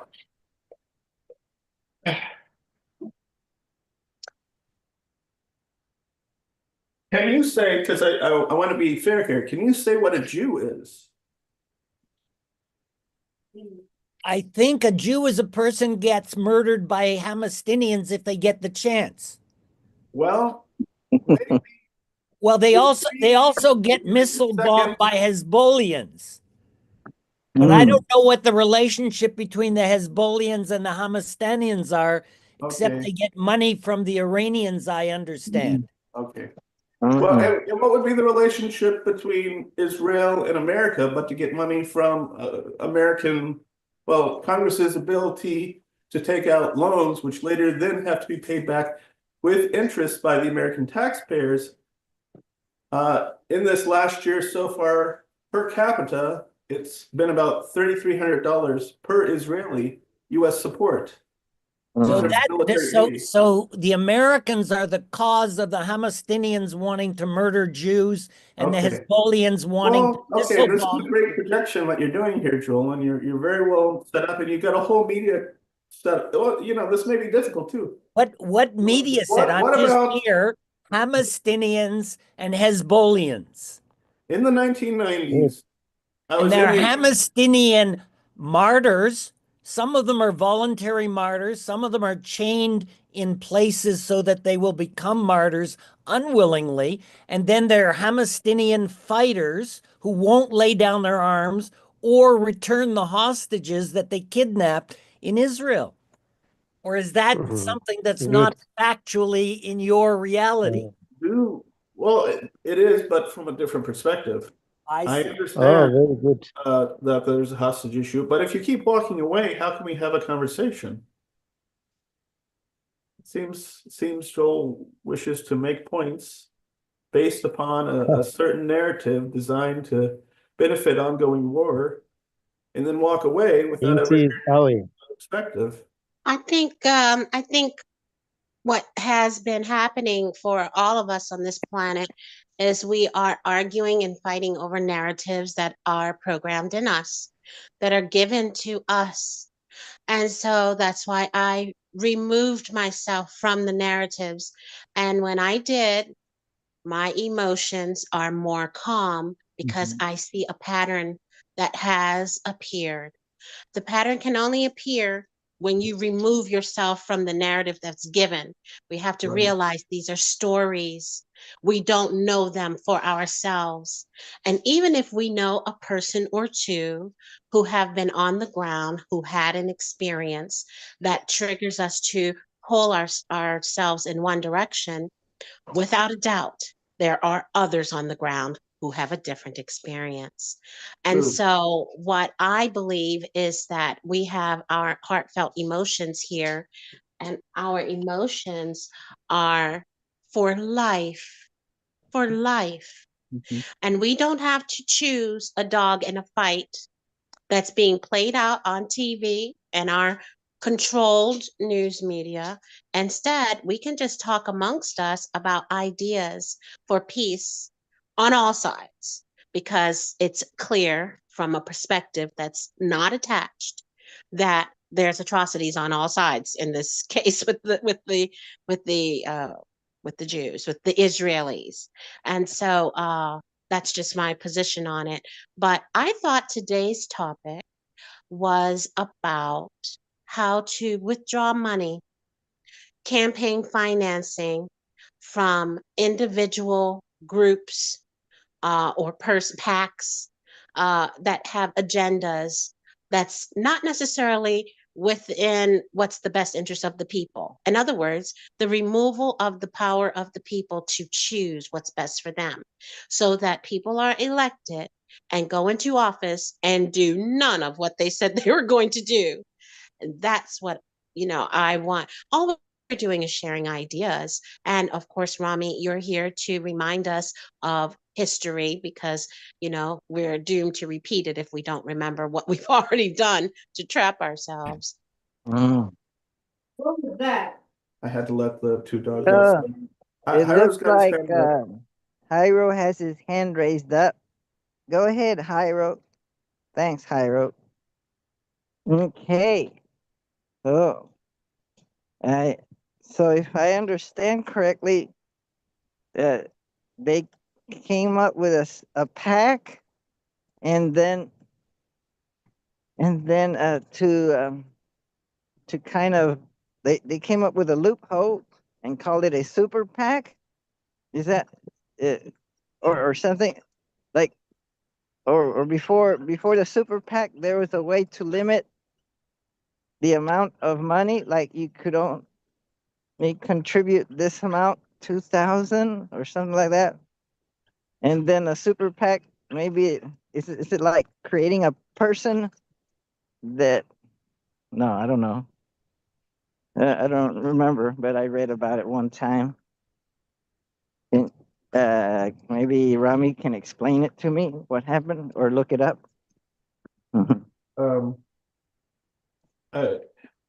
Right. So political action committees are basically groups who have an issue. They collect contributions to apply towards the end of that issue. Generally, it shows up in the form of campaign contributions to legislators, and they're formed generally for the purpose of seeing to it that certain legislation gets passed into law. Does that make sense? So they get they have a certain point they want to make, and they get a certain amount, a limit to, and they can contribute that amount to a candidate that's going to fight for it.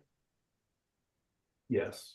Or even if Or a a person person who's placed into office had one in position, the maybe office. they'll try to convince them through various means or efforts, saying, if you don't do this, we'll just we'll put our weight, our money into your opponent who will. Oh, There are many ways to leverage that sort of power. mm. Mhm. So, so And when I say passed in law, generally speaking, I'm talking about spending bills. It could be the PAC could be for defense spending, or it could be for big pharma. They wouldn't call it that. They would call it something like Healthy America, perhaps. But government's one of the best investments because you can get 1,000 times return just by targeting 535 members. But you don't even have to do 535 members, because the way Congress is set up, each committee has sort of their say over it. So you just have to target the committee members. So if you're in banking, you target the finance committee. If you're defense oversight committee, if you're part of the arms industry, or there's some foreign affairs group too. I mean, it really is quite a system. And I know this because of the American professor out of Columbia University, who is himself a Jew, who's pointed this out, because he cares about America and the way that the world operates. It's very important, and this is an idea that it's probably repeated elsewhere, but I'm thinking first in terms of, I think, Ezekiel 28, that the sins of the father do not apply to the child, okay? And the sins of the child do not apply to the father. In other words, each of us needs to be, when we do wrong, punished individually if that's what that wrong calls for, in order to have a peaceful society. There are many other instances where you do not engage in collective punishment. So I'm not for any rockets coming out of Gaza into Israel, or into Lebanon into Israel. I am not for that. I would like to see all of that end. I would like to see those Jewish Israelis born upon the land to have safety, security, freedom to live as they wish to live within the confines, so long as they're not violating the same right for those who are not within their person. That's the only contention, and I don't think that's at all unreasonable to expect. Joel? Oh, looks like Hyro's got his hand up again. Oh, Hyro, go ahead. I'm sorry. Go ahead, Hyro. Thanks, Hyro. So I think I have a question for Don. You're monopolizing the conversation. I have a great moderating. I have a question between third and first person. I have a question for Don. Very good. One friendly discussion about the topic. I have a question for Don. Nice. Earlier, when Don was pronouncing her strategy, that goes something like, so what, Don, maybe I'm paraphrasing. So what I do is that I remove myself from the narratives that they've given me. And then so what I forget exactly how she expressed it. It was very nice, and maybe that brings about some clear thinking. So Don is waking up and thinking clearly to what's really going on. They're playing us. So can you talk a little bit more about that, Don? I think that's interesting. Yes. I will give an analogy. So let's say I'm a mom and I have a child. And my child, from my perspective, has been disrespectful, has not conformed to the rules within our household, has been belligerent, vindictive, violent, and causing chaos in our house. Okay. And that's my narrative. The child has a different perspective. The child says, I'm being abused, I'm being yelled at, I'm being told to go and stay in my room, I'm not allowed to have my devices to play with, I'm not allowed to go out and see my friends. That's the narrative. Anyone outside of the home hears either side and they take a position for, but they don't know. They're not hearing everything. They only know the narrative being told. I'm not getting these things. The parent saying, the child is behaving this way. Now, when you hear one side of it, you react, because you're responding to something given to you, not something you experienced, something told to you. And that reaction can be used against you by those who know that's how humans behave. We don't choose to act against one another unless we have a dog, a bone in the fight. In this case, with the mom and the child, a neighbor is not going to choose against the mother if they know that the child is causing disruption in the home.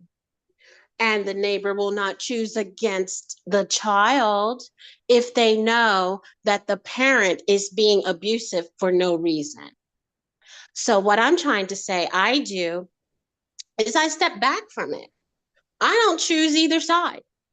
I'm not getting into it. I'm not putting my money in it. I'm not putting my heart in it. Why do I know that in this situation that Rami and Joel have been talking about, how do I know that I don't put my heart in it? All you got to do is step back and look at history and see that no matter who is in charge in the United States, an agenda is always played out.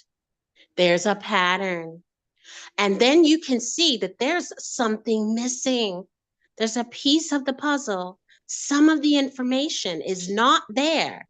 And you realize the information I have, if you just take your heart out of it, where did the information, ask yourself, where did I get this? Where did this come from? I heard it from these sources. And you follow the source. And what do you find?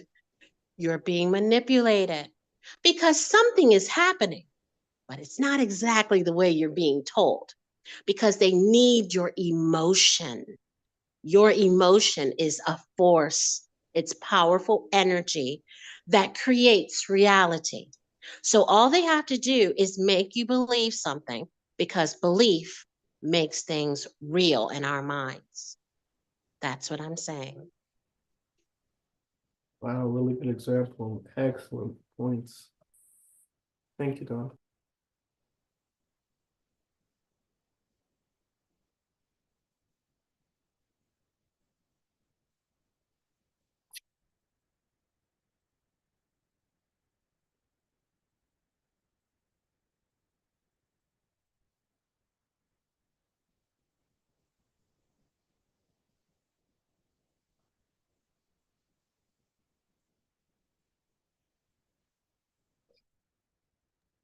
Does that make sense, Hyro?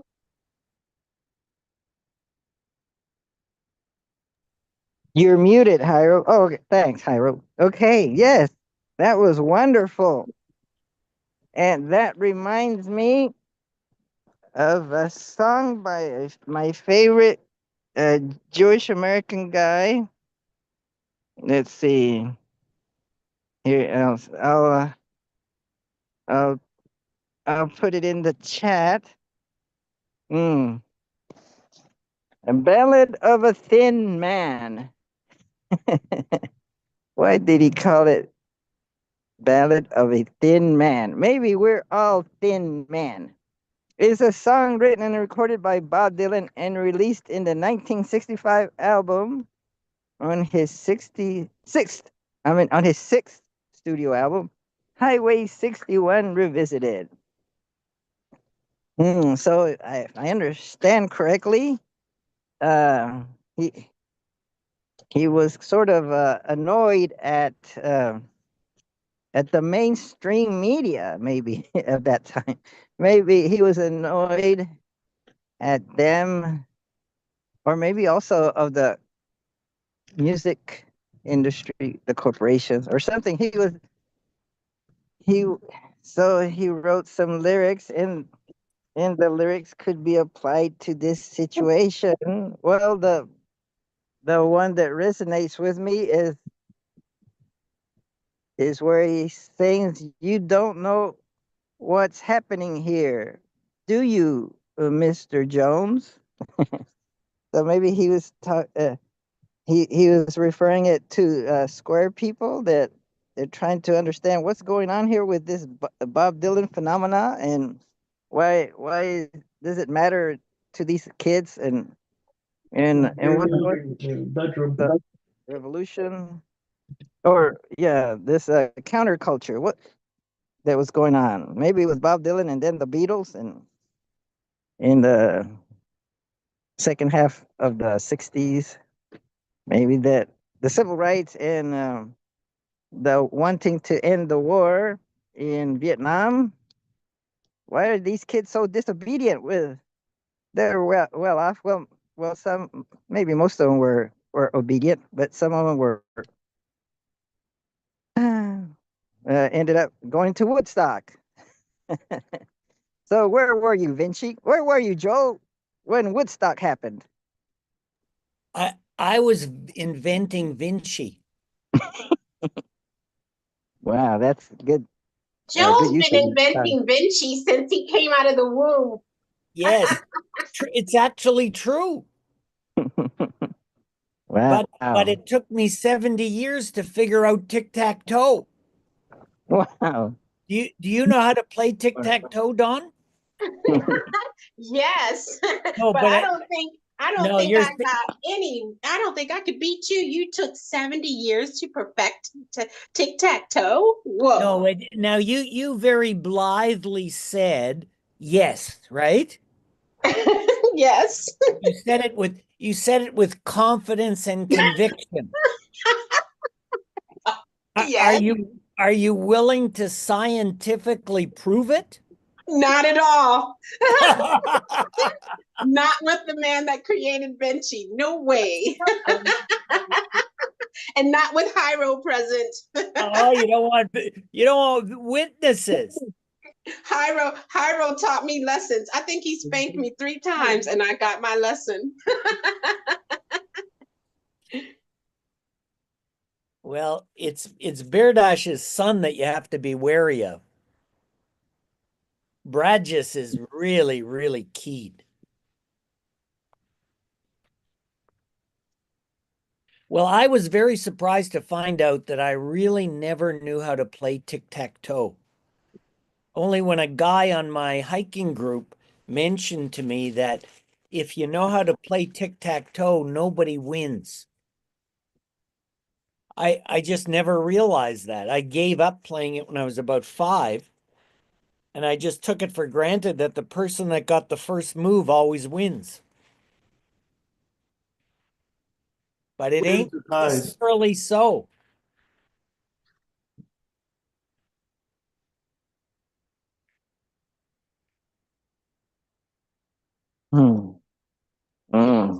Because it's an odd number of spaces, 9, the first person will have 5, and the second will have 4. No. Mm. So Rami at least concedes he doesn't know how to play tic-tac-toe.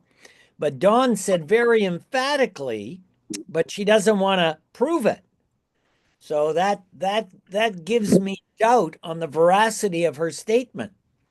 Well, what I can tell you is that I already know and have known since I was less than 10 years old that the correct way to play tic-tac-toe is that no one wins. Right. Well, you knew I already mastered that. you knew 60 years sooner than I did. I'm only 52. Well, whatever, 40 years sooner than I did, because I just turned 76 and I only learned it in the last couple years. I always assumed that there was a way that you would always win. Mm. Interesting. I did not realize that. Rami Yeah. suggested that because there's 9 squares, it's an odd number, and so that means that the first one playing would have a greater chance of winning, and perhaps putting his mark in the middle square gives him optimum directionality in all. How many directions are there? There's 8 on a tic-tac-toe board. There's 8 directions if you put your mark in the center, but if you put your mark then in the you corner, there's only 3. correct. So maybe you have better coverage if you if you're the first and you put the mark in the center, I would say. I don't know. Yeah, that's typical and that's typically believed, but it doesn't guarantee you a win. Oh, if only if the person makes a mistake. Can we Correct. talk That's strategic right. thinking in general for a moment? I'm sorry? Can we talk strategic thinking in general for a moment? Okay. All right. Yeah. This kind of ties into the is-ought.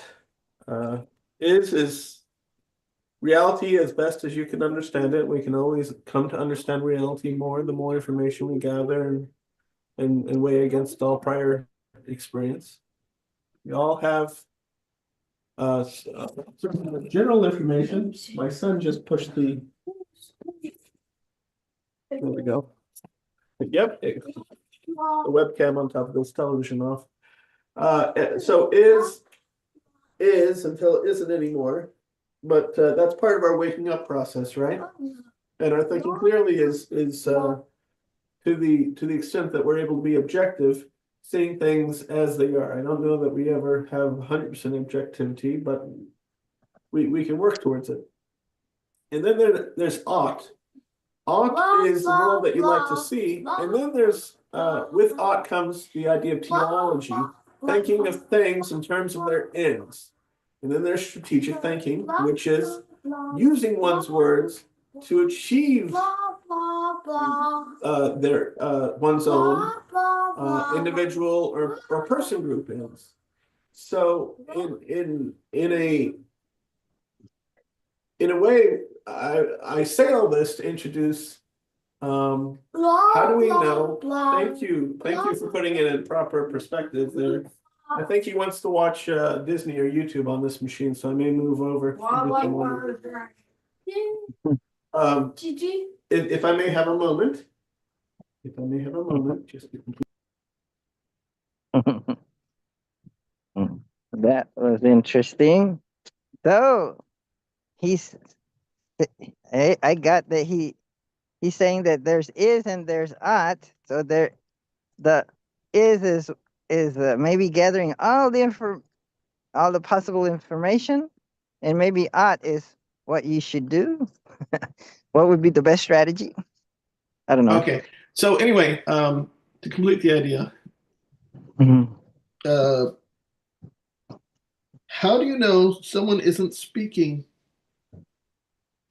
or their words aren't words designed in order to achieve some end? In other words, how do you know when someone says something, they're not saying it because that's their take of the is, or because they're not just comparing notes, but they're saying in order to achieve some end. How do you know if someone is being truthful or is not being truthful? Is speaking falsehood? There's a feeling that we get in our bodies. It's an energetic, because we are energy. And there's an energetic feeling, but we have become disentuned with our bodies intentionally by those who have controlled the system, in my view. And when you become realigned in your body, there's some subtleties that you learn. Now, some people have mastered controlling themselves so that they can beat the lie detector. The true lie detector is within our bodies. And it could have to do with the reputation, maybe. Like if a candidate has been reputed to lie, like they're being counting how many times they lie and they report it, then and you buy into that, then you say, oh, this candidate maybe lies often, so maybe I will take what he says with a grain of salt and maybe do some fact checking. Or if you like the person, then whatever he says, he says, oh, sounds reasonable. Or you're open to accepting whatever he says. And then if there's a contradiction, then they'll give him a benefit of a doubt and say, well, maybe it depends on the context. Maybe I'll put it aside. What do you think?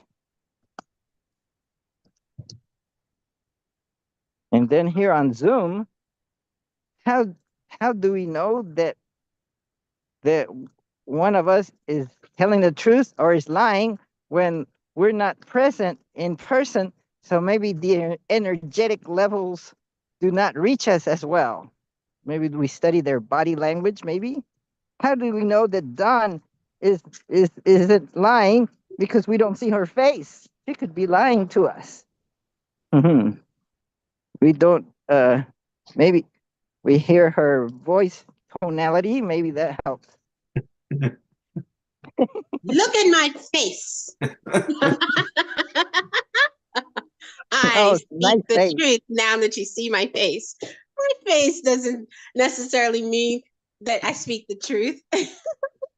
Yeah, she could be a great actor. Yes, and I'm not. I'm going to have to put some water on to prepare some breakfast, so I shall return. Okay, and I'm going out to jump in my car. I'm going to dog training so I can learn how to take care of my pups. That's good. Thanks for joining us again. And you're welcome to come. Don't be a stranger. Come often so it'll shake us up and make us think clearly. Oh, okay. Only thing I know is that I'm not coming for you to beat me in Vinci no more. But you know how to play tic-tac-toe, so you should be good at it, at Vinci. We'll see, perhaps. But you are the master, the Vinci master. Thank you, Dawn. All right, well, I'm going to stay on while I'm driving, so I'm just going to be, you can't see me and you can't hear me. Will you be misleading us because we can't see you? Now I'm going to take you with me on my drive. Okay. So you'll be muted, and we'll try to entertain Dawn with our musings. Well, let me try to address, if I may, Mr. Chairman, the honorable member Rami's question with a very simple and direct answer. And that is, what was his question? Well, as I understood it, and I may stand to be corrected, how do you know when someone is giving you information, whether it's accurate or whether they have a different agenda? Mm. Mm. In short, how do you know if it's true or not? Mm. And I would submit that the answer to that question is never. Mm. Just as, and I think that kind of riffs off of what Dawn was saying before. You don't know the whole situation, and you don't know. However, I would also pay homage to your comments about the person's reputation, because everybody has a reputation, want to or not. You don't control what other people think of you.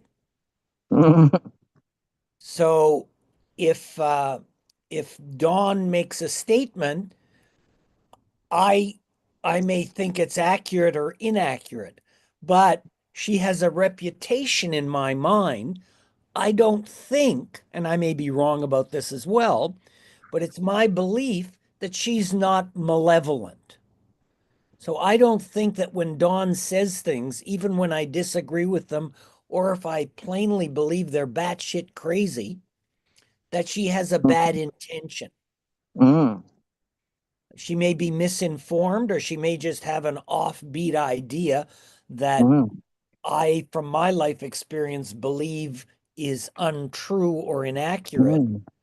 But I don't see her as being a person that holds those views with a bad purpose in mind. Mm. So, so that's a different kind of thing. That's Mm. right. Because everything is relative. What may appear inaccurate for me may in fact be actually true for another person, which is Correct. why when a certain someone came out with alternate facts and the media showed us that we should laugh at that terminology, in reality, that is exactly what's happening. Is that what is factual for me? It's not factual for someone else, but it is true. Mm.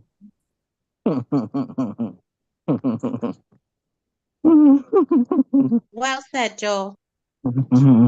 Well, I mean, there's just no way you know. What you do is you have a history and an experience with a person. So for instance, you and I and Jairo and Rami have known each other for some time. I've actually met Jairo in person, and we almost met in person when I was in Florida. So I have a general impression of what I might expect from you and who you are. And as a result of that, I engage with you to a certain depth and level of involvement. Other people I've met online, and I would similarly have perhaps a deeper relationship or a more involving relationship, but because of our distance, Mm. that's not likely to be possible. Oh. I would love to meet Burdash in person in Nepal, but I don't know how Wow. it's going to happen in this life. It might, but you never know. Put it on your bucket list. Exactly. How you gonna do that? Wow. It probably takes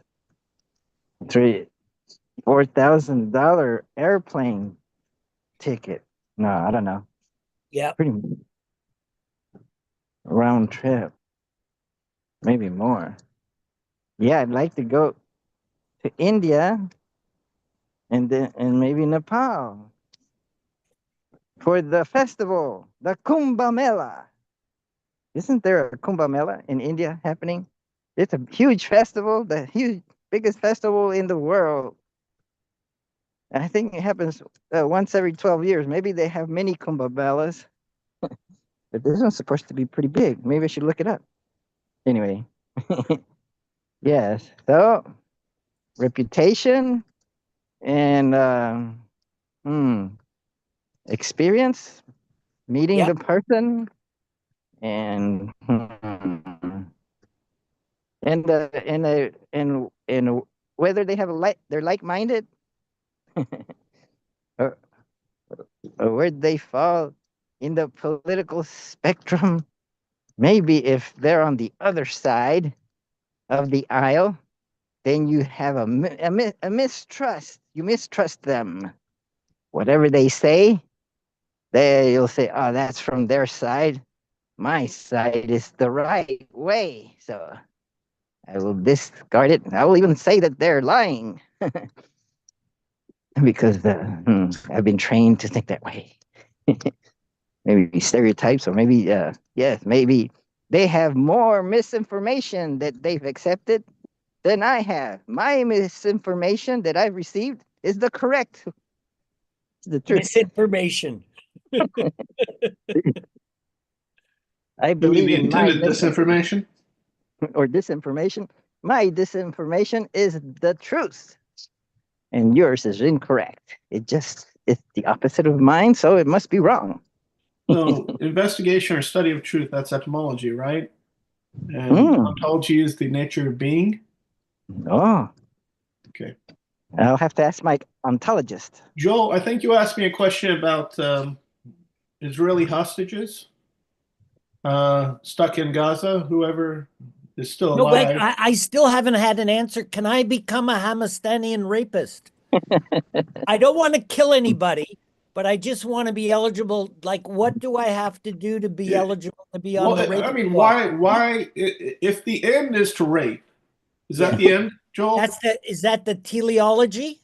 Is that the end? Yeah, well, teleology is looking The teleology. at the past teleology events is in the terms rape. of the end cause. That's teleology, the study of that. So can I be a teleologist, Hamastanian Well- rape? I would even be a Hezbollonian rapist if I have to. Well, you could. Although Hamastanian they seem to be getting more action these days. You could be if you're in. If I'm to be a rapist, you could do that. Yes. That's There's the no big argument? thing. How do I get in? Well, let me ask you though, why do you want to be a rapist? Well, Oh, maybe that's because that's I've an been idea. accused of having become a eunuch at my age, and I want to prove that Oh, I can be a rapist too. Now, let me ask you something, Joel. At what cost? At the cost of my soul, Not only my yours. eternal soul. Well, no, come on. What else? What other costs? Well, I would only rape women who I could beat at Vinci. Okay. All right. Now, And keep if they thinking. know how to play What are all the tic-tac-toe. costs? I'm being objective here. What are all the costs? Keep going. Well, how are we going to measure cost? All affected. So comprehensive cost in US Comprehensive dollars, costs, all affected, all effects. in US dollars, or But how let's do not try to monetize it. Let's just start by figuring out who all affected would be. well, there'd be me. And What else matters? I'm a Hamastanian rapist. I get now, the do you see what about the person being raped, Joel? Oh, I never thought of that. That's the point. It doesn't matter. We captured them, so that they're entitled. Their army didn't protect them, so they deserve it, right? Is that really your position? Well, isn't that what happened? Isn't that a phenomenon? October 7th, was that like something that happened or not in your world? Well, Nakba, was that something I mean, that happened or I not? didn't chop up 750,000 any people? babies. I didn't put any babies in ovens, and I didn't murder any old people. Personally. Right. So you should suffer no consequence for the acts which have harmed others. Any of us, if we have consequences, let's say there's cosmic justice that occurs after life. Even if there isn't cosmic justice that occurs after life, there are communal norms and there are laws within states that that are at least put in place so that people don't go raping others without considering the harms that they're doing. You know, I mean, these are prosecutable offenses. So even if you're not going to be thinking in terms of your victim, those laws are in place to let those who aren't going to think in terms of what violation that they might perform upon the rapee. There is male, female, child, animal, whatever. Those laws have been in place apparently because some folks who have that in their mind to do that, they need some sort of countervailing force, some sort of cause to keep them from carrying out those acts, which I would say, or I would claim that most people would find heinous. So there are you'd go through trial, you'd you know, the cost expense of that, you may lose a certain amount of your life, of your freedoms. You could be placed in a prison cell. In a prison cell, who knows if you would be protected, or at least I don't know how it works in Canada, but in the United States, they're kind of famous or known. Whether it's true or not probably depends upon the facility, where they might become the rapee in that setting, the one who is raped. And then also there'd be the loss of you know, the stain of that fact on their reputation. And who knows whatever other civil penalties or judgments might be awarded to the victim, assuming they survive. Because if you're raping someone, and I'm not advocating anyone ever do that to anyone, then some of those people who go doing that then try to cover that crime with a yet even greater crime of murdering their victim then. Because if all they're thinking about is quote unquote me and not the whole of humanity, then what's to stop them? Jairo, you have your hand up. Jairo, you have your hand up. Go ahead. Thanks, Jairo. Rami, I have a question. So, can you remind me or put from what book is it found or episode? There's a there's a situation in the Old Testament. Is that called the Jewish Bible, the Hebrew Bible? Also, is it called the Tanakh or something like that? Tanakh would be the first 5 books. Oh, Torah is another. the Torah. Yes, it's in the Torah. Some Jews will claim Tanakh includes additional items like Maybe this story, like commentary, but that would not necessarily. I don't think that's an educated opinion or an accurate one.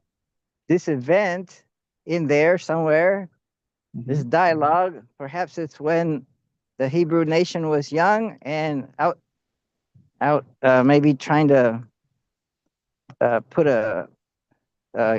get some land there.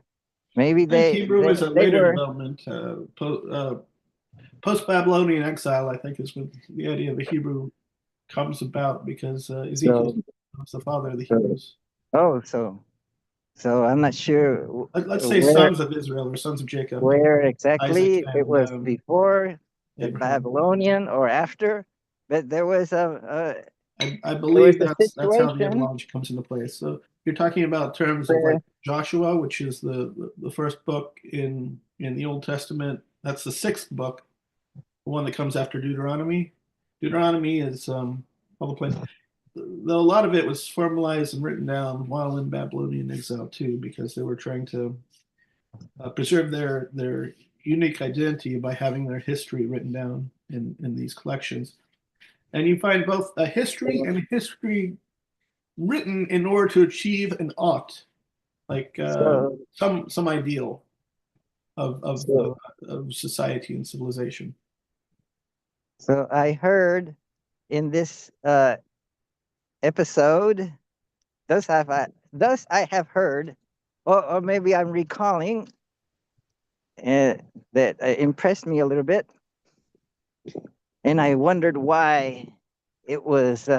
Maybe it was like a rule of law. No, a rule of engaging war in that certain situation. Maybe they used it. They applied it in other war situations. So the G asterisk D Uh-huh. or Yahweh or Jehovah or something like that told the maybe they called themselves, what do they call themselves? Maybe they called themselves Israelites, or maybe not.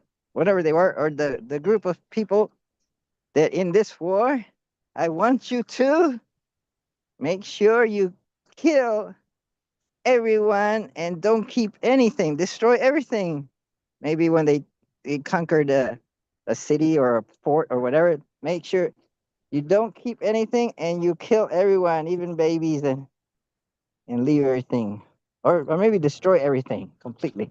Maybe Yeah. that was done also in other warlike people like maybe not the Well, Mongolians or often like most let's say barbarous tribes, they would Vikings or Mongols, those who base their life around, and this way of living tends to be limited because Mongols mostly are herders. pillage and plunder. Vikings are primarily farmers and fishermen, but there have been Mm. times in these wider cultures where the at least some subset of each group have become warriors and conquestors, where they go in, they raise a town, and then let's say take the women,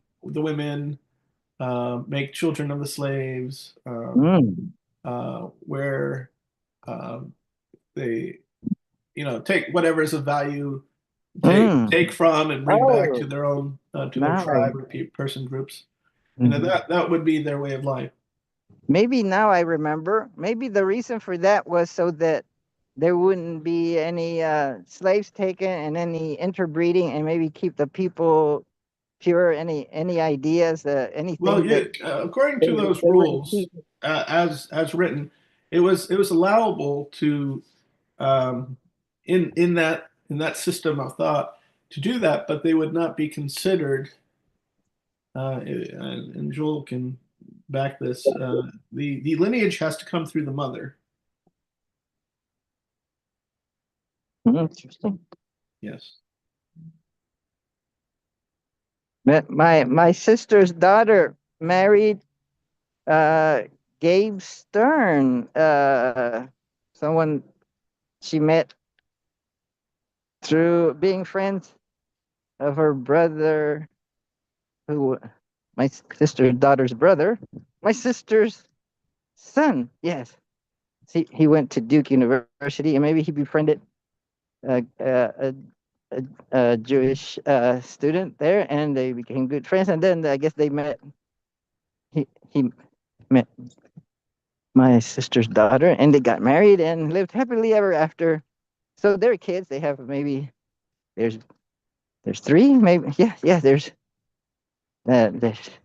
Lila, there's Paz, and there's Vivi, and Vivi has had to have problem with her liver. Is it? Yeah, liver, or was it kidney? No, liver. And her father gave a portion of his liver to her to Wow. help her survive, but she Wow. has to take medication regularly because it kind of rejects it, the body. Mhm. But they That's a so I tough wonder situation. if the kids will be growing up to be well, it looks like they are. Maybe they're going to a synagogue and stuff. Mhm. And in my WhatsApp chat, the family group, they'll tell me not to post anything political because their kids, when going to school, they're being threatened because the other kids, Fear of they being threatened or actually being threatened? if they or they have to be careful because they're Jewish kids and maybe the other kids might bully them. So they're dealing with that. Interesting. A person such as the child who who received the portion of the liver that was grafted onto their liver to help filter their blood, and who is now taking anti-rejection medication. That's the kind of person who is most at risk in a situation where if their neighborhood comes under siege warfare, and where if the medication's not let in, they're some of the first who would be at the greatest risk of dying, assuming that they're not taken out by a bomb or bullet or some other means, such as disease when the water system is intentionally broken, when the food isn't let in, because of course we need food to be able to fight off infection.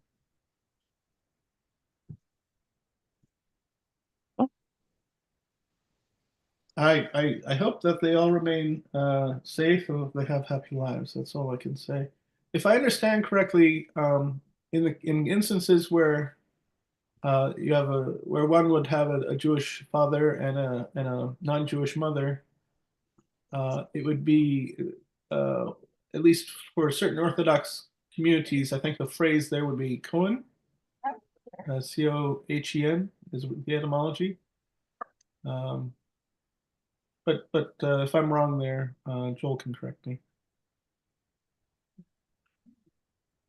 It's allowed. Well, lots of things are allowed. I mean, not everything is profitable. And what are your thoughts? I mean, you grew up in the Jewish Brotherhood, Joel. I know you've got a lot of happy memories from that time. You had asked about the hostages, if any of them are surviving after so many building obliterations. I mean, it could be 70 or 80. They could be in the dozens at this point, or it could be maybe as many as 101. However many hostages, Israeli hostages, and some of them have binational identity. Some are American, some are British too, as well. I have to ask,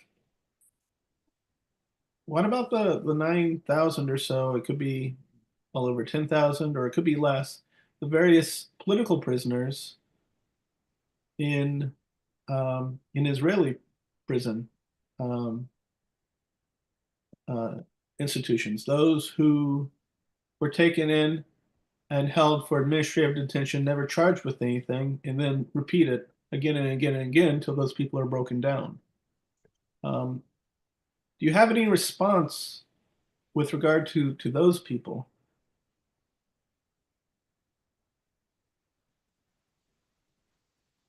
At this point, Joel, who was in mute, has turned off his video.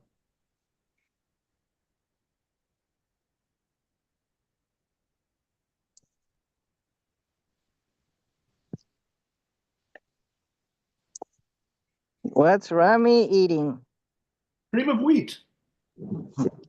It's difficult, it seems, to have conversations about these things like this, these types of topics, and that's part of what's prevented more, I would say, rapid or more or change to come quicker, because we're humans and we feel, and so it's hard to discuss these things in a way. But in order for us to traverse to the next level and to move out of this poison that has been controlling our planet, and in many ways, many hearts, we have to be able to see the other sides, all sides.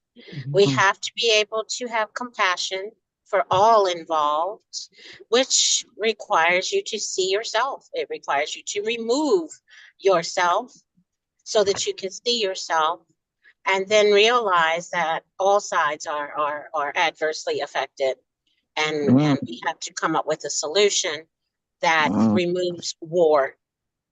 War has been controlling this planet, and I could be wrong in my numbers, but for almost 300 years, most of those years has been at war. we've been at war. It's time to stop. It's been time to stop.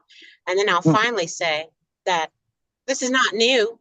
There's a song written and sung by someone we know, John Lennon, talking about imagine, because this is not new. We've talked about this for a long time, and we have made changes, but we can make more changes. Imagine all the people living without money. What if we eliminate money altogether? Then wouldn't Very it more be difficult. eliminated from politics? In a It's a phenomenon that predates the state.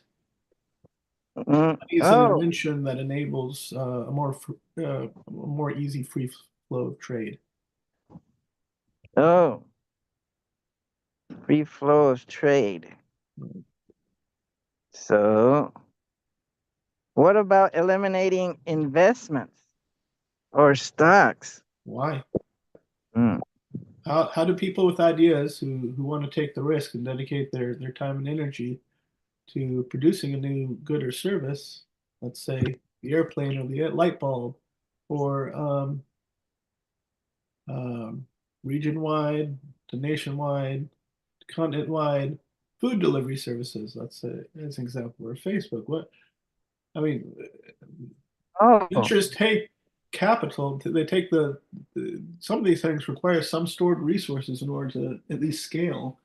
So why prevent them from scaling? Why limit the ability for people to be able to affect the world, to create rocket ships to go to Mars, or create new efficiencies? And these things only add to our wealth. Go ahead, Hyro. You got your hand up. Thanks, Hyro. Yes. So what about uh, India in the say late 1700s, 1800s? Perhaps they were not totally all united, but what, maybe 80%, and they the districts or states or subregions maybe had their own Indian rulers, but all of India maybe was governed a Mughal or something, or some kind of a Muslim ruler governed for a while, and they did it okay, I guess. But then the British came in and took over the same things going on. They tried not to change it too much because it was working, but they seemed to do a better job of governing. Maybe they seemed a little fairer, or maybe or they just that a way to govern. Maybe because the British, they were interested in trade, and they had to answer to the stock owners, the owners of the stock of the, maybe it's the East Indian Trading Company or whatever that took over, something like that. So they had to make sure that things worked well. So they had to make sure that the people being ruled were treated fairly enough.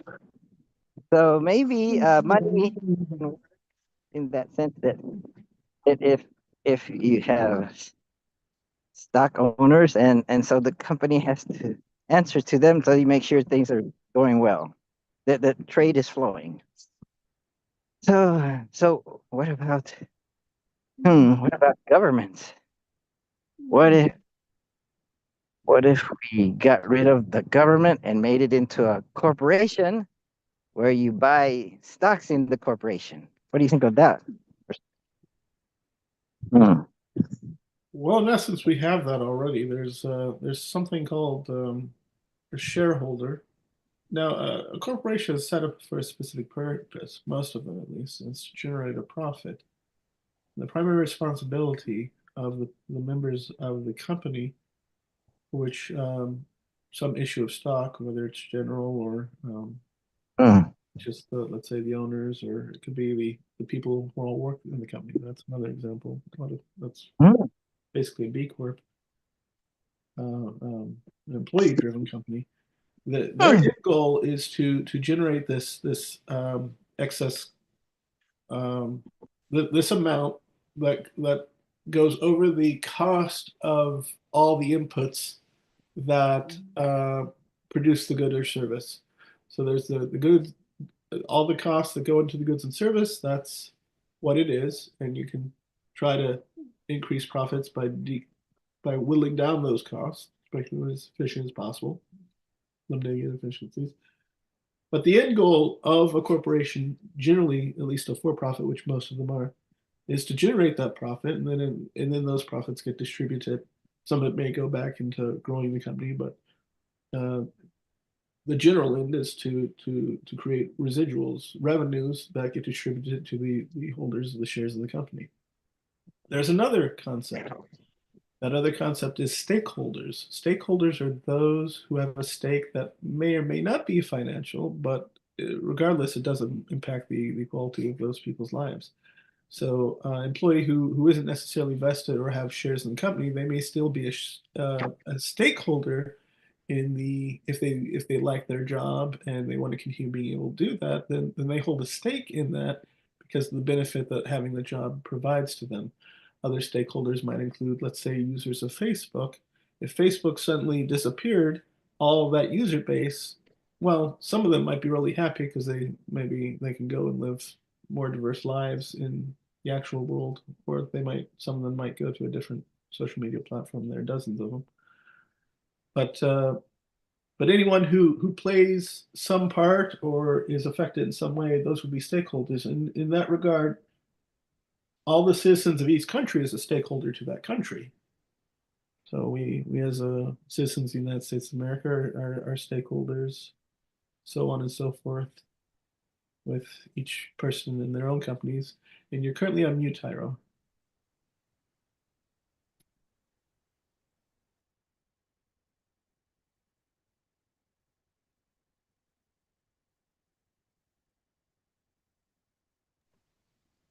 Still on mute, Tyro. So there's holders, stakeholders. Stakeholders, yeah. The stakeholders don't have money on it. They have something else. Stakeholders might not receive as many benefits as shareholders, but they're still going to be impacted. Still going to be affected. One of the things I advocate for is redistribution of the earth, every conceived human being who is alive, and not allowing any part of it to go to any corporation. So if the unimproved value of the earth belongs to all of humanity, each with an even share, I'm saying the value of the earth, not necessarily. Now, you could claim part of that value in the physical form with some acreage or some amount of petroleum, uranium, iron, bauxite, which is what you use to make aluminum. I mean, all not just physical territory, but also all the mineral wealth of it. If we're all co-equal owners of it, then we all have this even stake in it. And we all then have a concern then built in inherently. We have this incentive to make sure that the earth is utilized in the way that's most flourishing.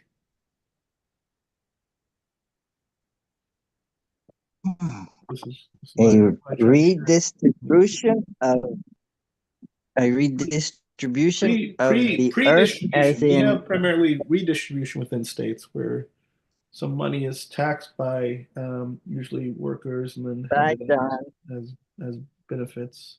such as retirement, Thank you disability, for coming. healthcare, defense. But I'm saying pre-distribution, consider the earth as a place with a huge amount of value where every human being by nature of simply being conceived, they have automatic right, and only the living humans have right to an even share of whatever that value is divided by the number of living human beings on earth. That's their portion of the earth.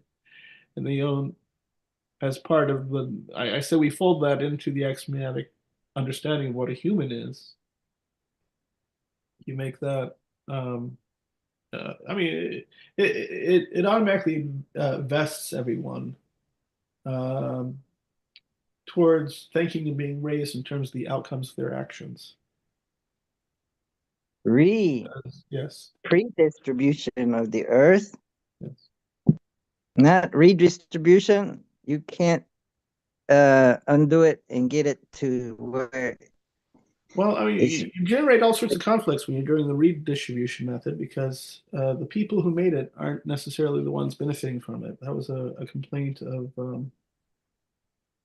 if indeed it was Solomon who's the speaker to the congregation, or if it was someone on Solomon's behalf. That's one of the things brought up in Ecclesiastes.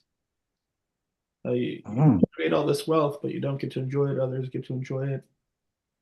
And that could also be, I mean, warfare is a form of redistribution, right? A violent one which creates all sorts of casualty and suffering. And destruction of oftentimes the things that are being fought over.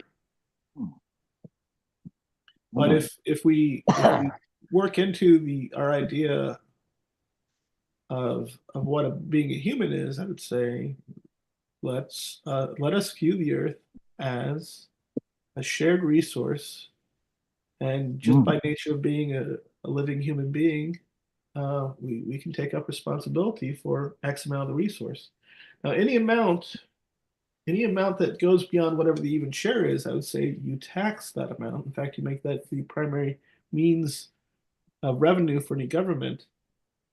So that whenever there's a dispute, let's say a crime takes place, and you're going to need some police and some court system to work out in order to make the parties harmed by such a crime whole again. That requires government. And I would say that you make the primary means of that government. What if from those people who are utilizing or who have taken responsibility for more than their even share of the earth? And I worked out the figures for 8 billion. We're approaching 8.2 billion living humans on Earth. What if a redistribution is possible by everyone going on strike through the UAW? Then you have a loss of productivity. So the workers are harmed because they don't have the income from not working. No. The company is hurt because they don't have the revenue coming in from the products or services being produced or provided. What if a threat of going on strike unless there is a voluntary redistribution of wealth made? Again, redistribution, I think, is a fool's errand. I mean, because of the cost involved.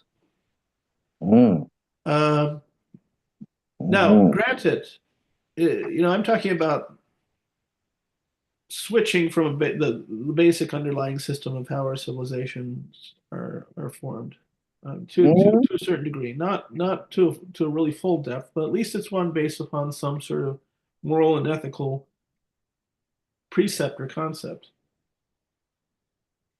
Now, in terms of how much, let me give you some math figures because it's kind of interesting.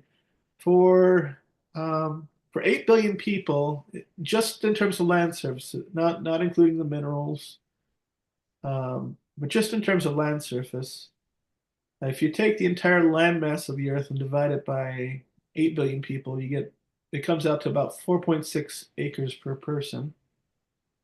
For 9 billion people, it comes out to about 4 acres per person. And if you get as many as 10.5 billion people on Earth, then that's 3 acres per person. So that gives you an idea of the scale of the Earth. And the folks who've measured the trends, and there's been a whole institute set up to do this, say that the maximum size of our human growth of our population will be 10.5 sometime mid-century, less than 30 years. And then it'll slowly taper from there. You're on mute right now, Hiro, if you mean to be communicating with the group.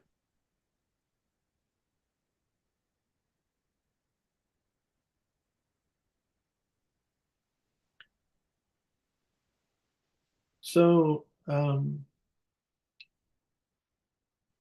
my suggestion is that anyone who goes whatever the current version, or what I'm advocating is anyone who goes and takes up more of the mineral materials or the acreage or hectares and of the physical size, that whatever their equal amount of the earth is, I think that should be completely tax-free, and anyone would have right to it throughout their lifetime. Some of it's regenerative, some of it is a fixed amount or gets passed on and can later be recycled, such as aluminum, for instance, and iron. Even uranium can be reused. France has done amazing things reworking their reactor system.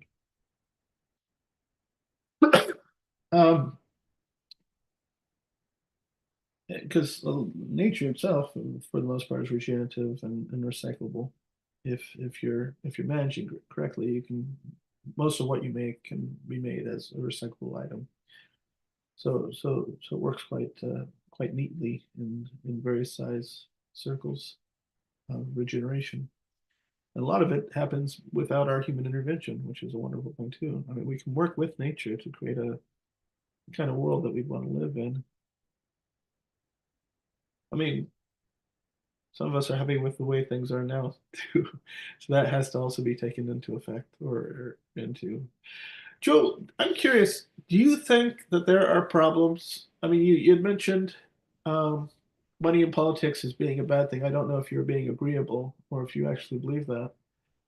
But do you agree that there are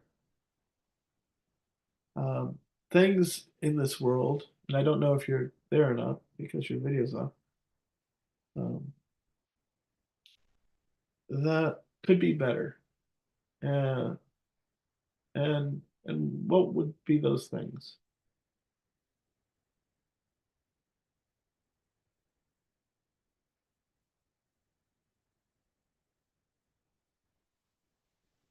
Okay, maybe Joel doesn't want to, or he could be off to the bathroom or in his kitchen or not at his station. Oh.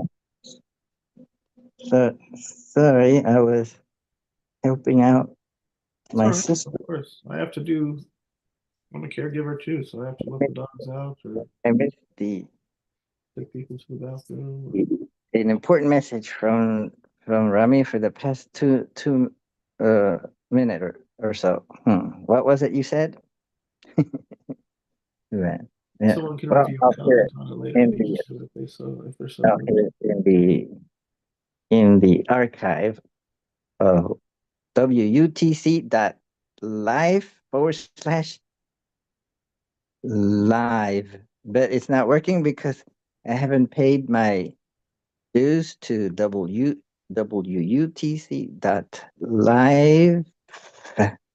domain name for a year. I owe $55 because it didn't go through. Maybe the payment wasn't working or something. Yeah. So I kind of got, it's not working. Got disconnected. But you can find it on youtube.com/wake up and think clearly and go to the live tab, live, and you'll find this marvelous conversation. Well, we can review the information and learn so much or have more questions.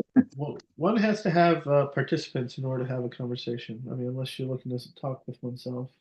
And I certainly do enough of that. I come into these Zooms to hear other people's perspectives. And I would like to know more of Joel's if he'd be willing to engage. Man, he Of disappeared. course, with me it's difficult because it might also mean that some of one's own positions might be challenged, and that can be difficult. Not, Mhm. not everyone's comfortable with having their positions Mm. challenged, Mm. but Mm. how it goes if one feels they need to. Oh, he's back. Welcome back, Joel. Welcome back, Berdas. Welcome back, Joel. Welcome back, dear Das Lama. It Mhm. must be, is it after midnight there now in Nepal, Berdas? And Joel finishes his oatmeal and egg and coffee. No coffee yet. Uh, Oh, that's a why. good habit if you're not. Do you ever drink coffee, Jairo? I rarely drink coffee. Sometimes That's good. on occasions I do. See, or maybe when I have to drive and I say, oh, I'm sleepy, so I better take some coffee. Stop at Wawa and take some coffee. Right. I tend to be like more towards yourself, Jairo, although I've been doing more. I maybe. And Joel, are you a daily coffee drinker? Pretty much, yeah. Mostly in the morning? Yep. Joel and Almost. I both know, I think, that it's best not to drink coffee within the first 90 minutes of waking because that um, caffeine is a neuroreceptor. I'm explaining some of the mechanics of it that blocks that hormone that causes us to feel sleepy.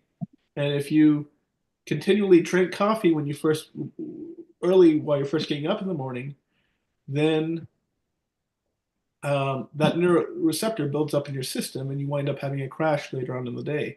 But if you give yourself a delay of about 90 minutes, then that neuroreceptor naturally comes down in your system because it's actually recepting with your brain. You give yourself the slow time to wake up, and then you have your coffee. Then you get the benefits of the coffee, and you don't have the buildup of that neurotransmitter in your mind, causing you then to have the crash later in the day. It becomes a vicious cycle over time because it doesn't matter how much coffee you're drinking, and then you start having deleterious effects of having too much coffee.